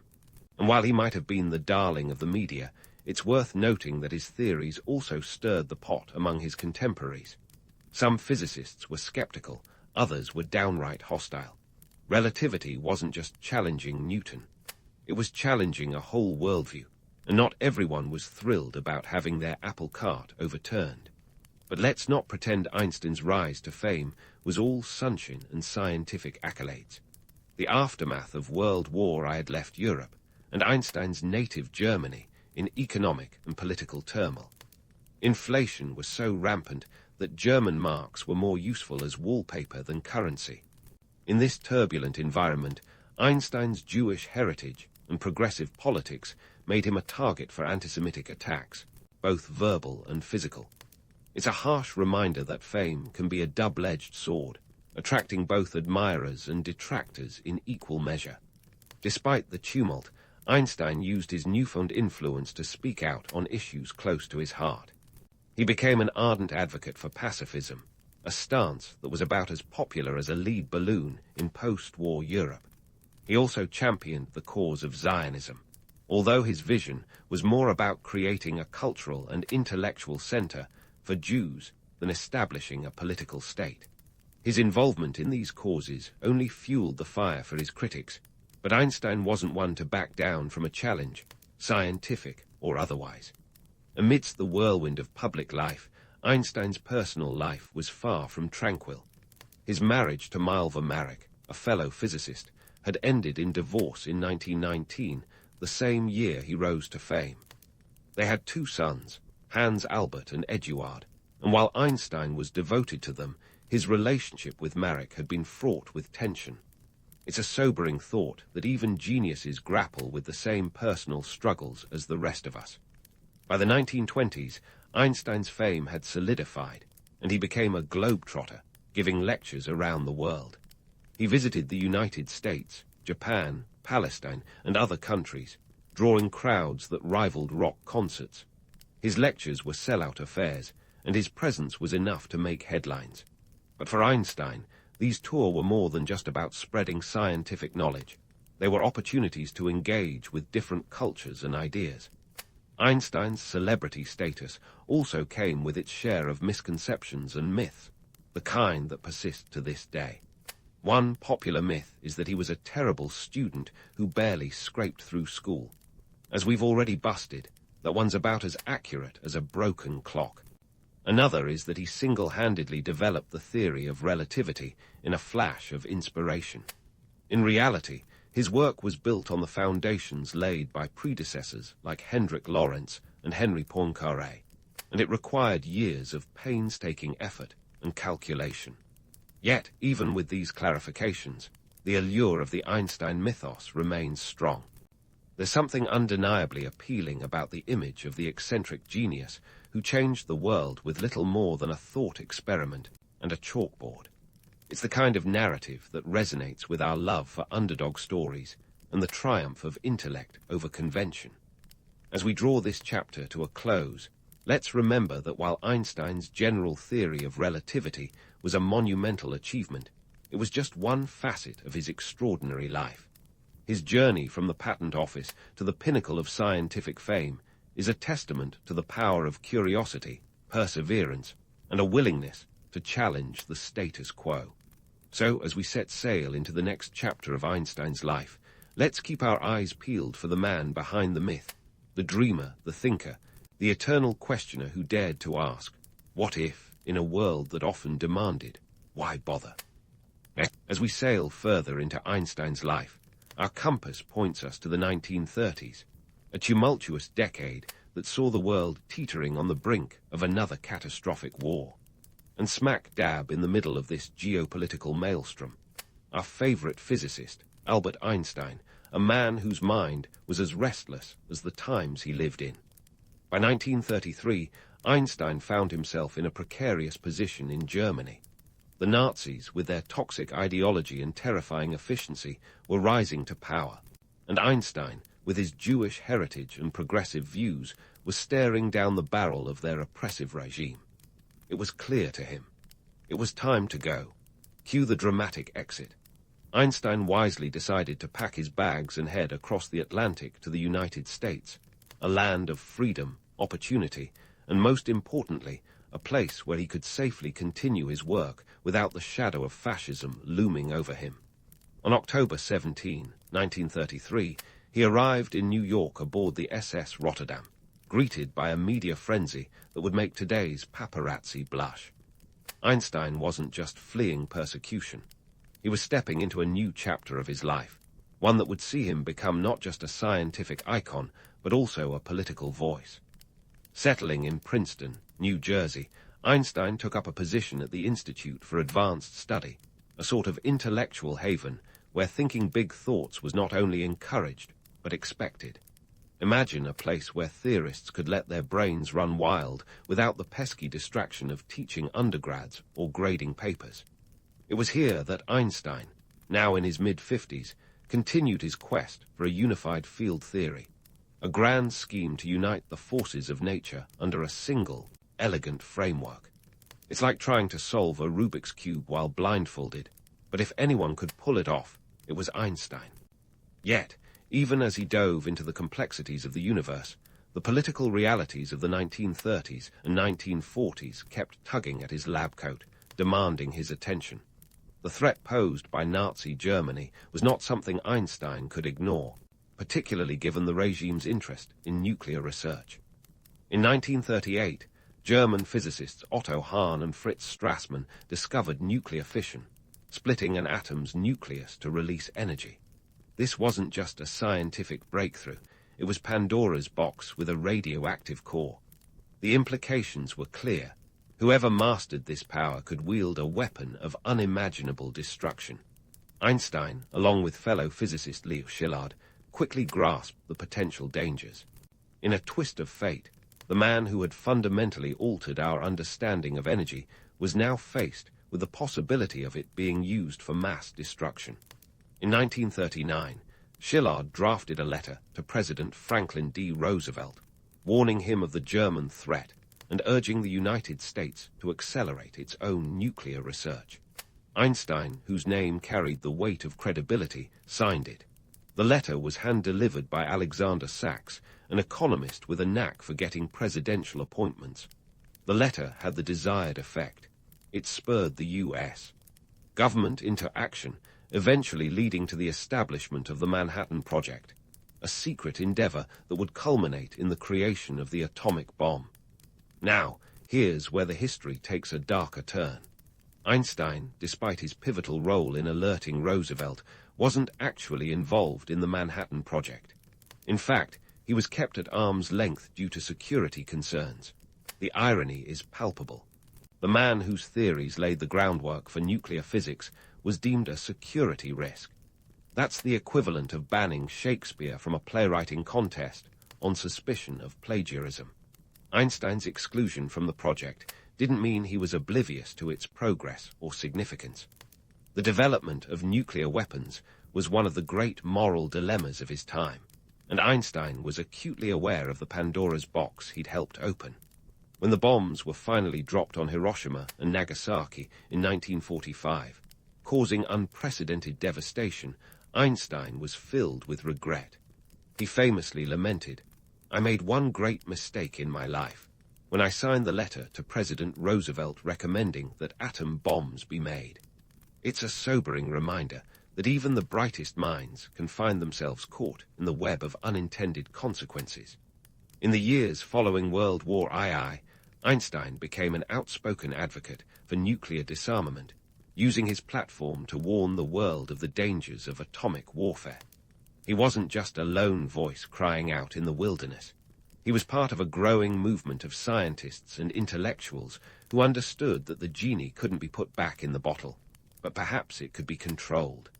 Einstein's activism wasn't just about saving the world from annihilation. It was about preserving the potential for peace and progress in a post-war world. Einstein's correspondence with Roosevelt is often romanticized as a quirky footnote in history, but it's a tale with teeth.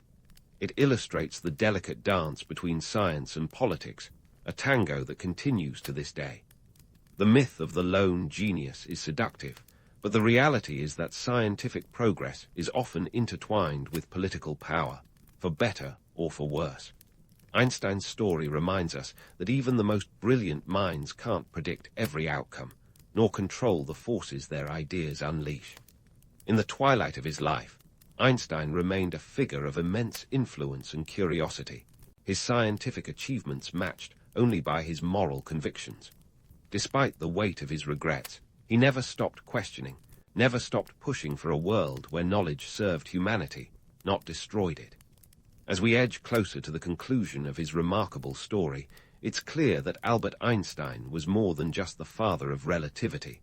He was a man who dared to look beyond the equations, to see the humanity tangled within the numbers.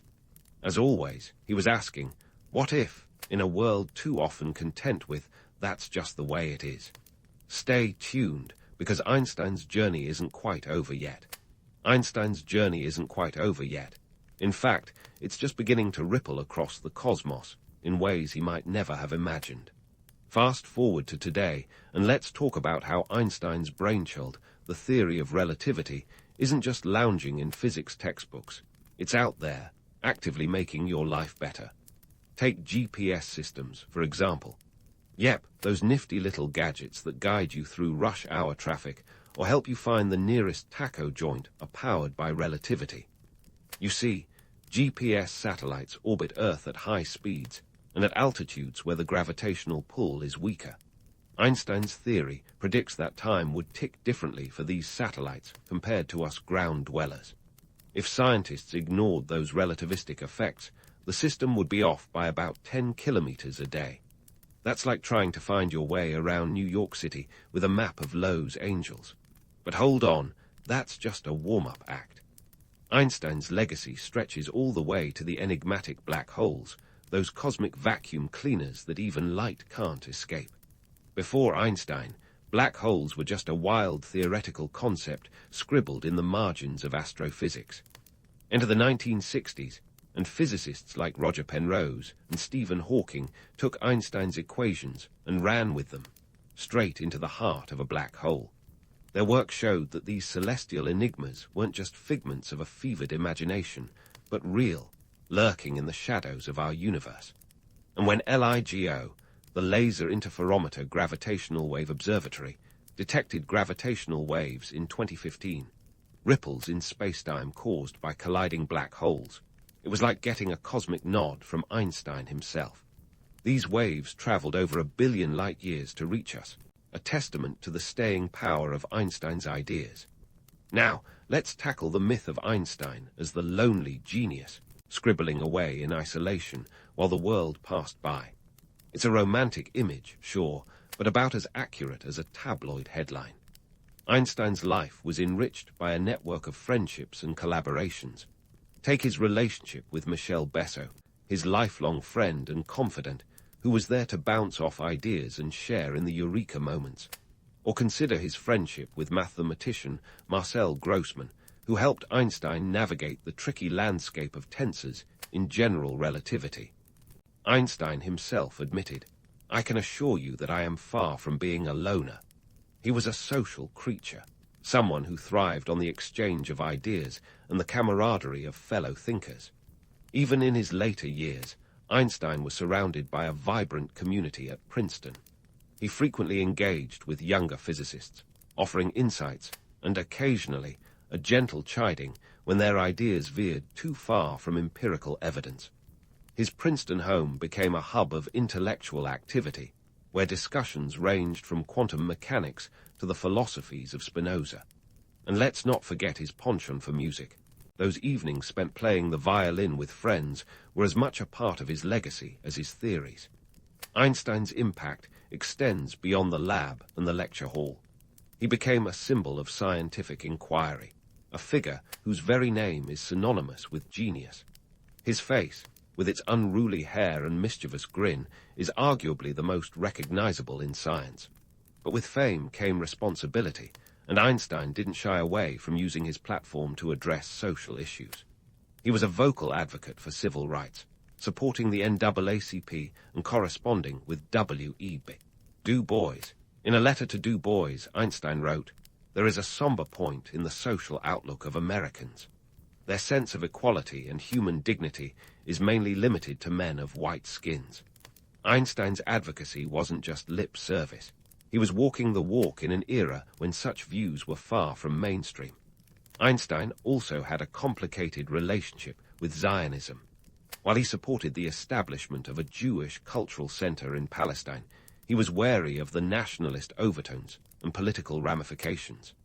In 1952, he even turned down an offer to become Israel's second president, a role he felt ill-equipped to fill. Einstein's reluctance wasn't a lack of commitment to the cause. Rather, it was a testament to his understanding of his strengths and the complexities of political leadership. The final years of Einstein's life were spent in pursuit of a unified field theory, a quest that remained tantalizingly out of reach. Yet even as his health declined, his curiosity never waned. He continued to work, scribbling equations and notes until the very end.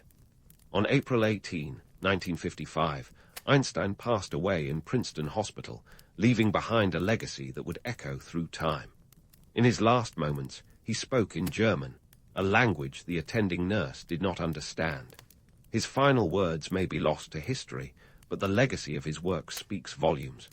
Einstein's life is a mosaic of triumphs and trials, a testament to the power of curiosity and the courage to question. His theories have shaped the world in ways both profound and practical, from the technology in our pockets to the stars in our telescopes. And while the myth of the lone genius persists, the reality is far richer. Einstein was not an island, but part of a vast archipelago of thinkers, dreamers, and friends who challenged and inspired him. As we look back on Einstein's life and legacy, we're reminded that the pursuit of knowledge is a communal endeavor, one that transcends borders and unites us in our shared curiosity about the universe. Einstein's story is a poignant reminder that genius doesn't exist in a vacuum. It's a spark that ignites when minds collide, when ideas are shared, and when we dare to ask, what if? So, dear listeners, as you drift off to sleep, let these reflections on Einstein's life and work linger in your mind. Consider the impact of a single mind daring to dream beyond the known, to challenge the boundaries of understanding, and to inspire generations to look at the stars and wonder. Einstein's legacy is not just a collection of equations. It's an invitation to explore, to question, and to imagine a world where the impossible becomes possible. And in a universe where everything is relative, perhaps that's the most enduring lesson of all.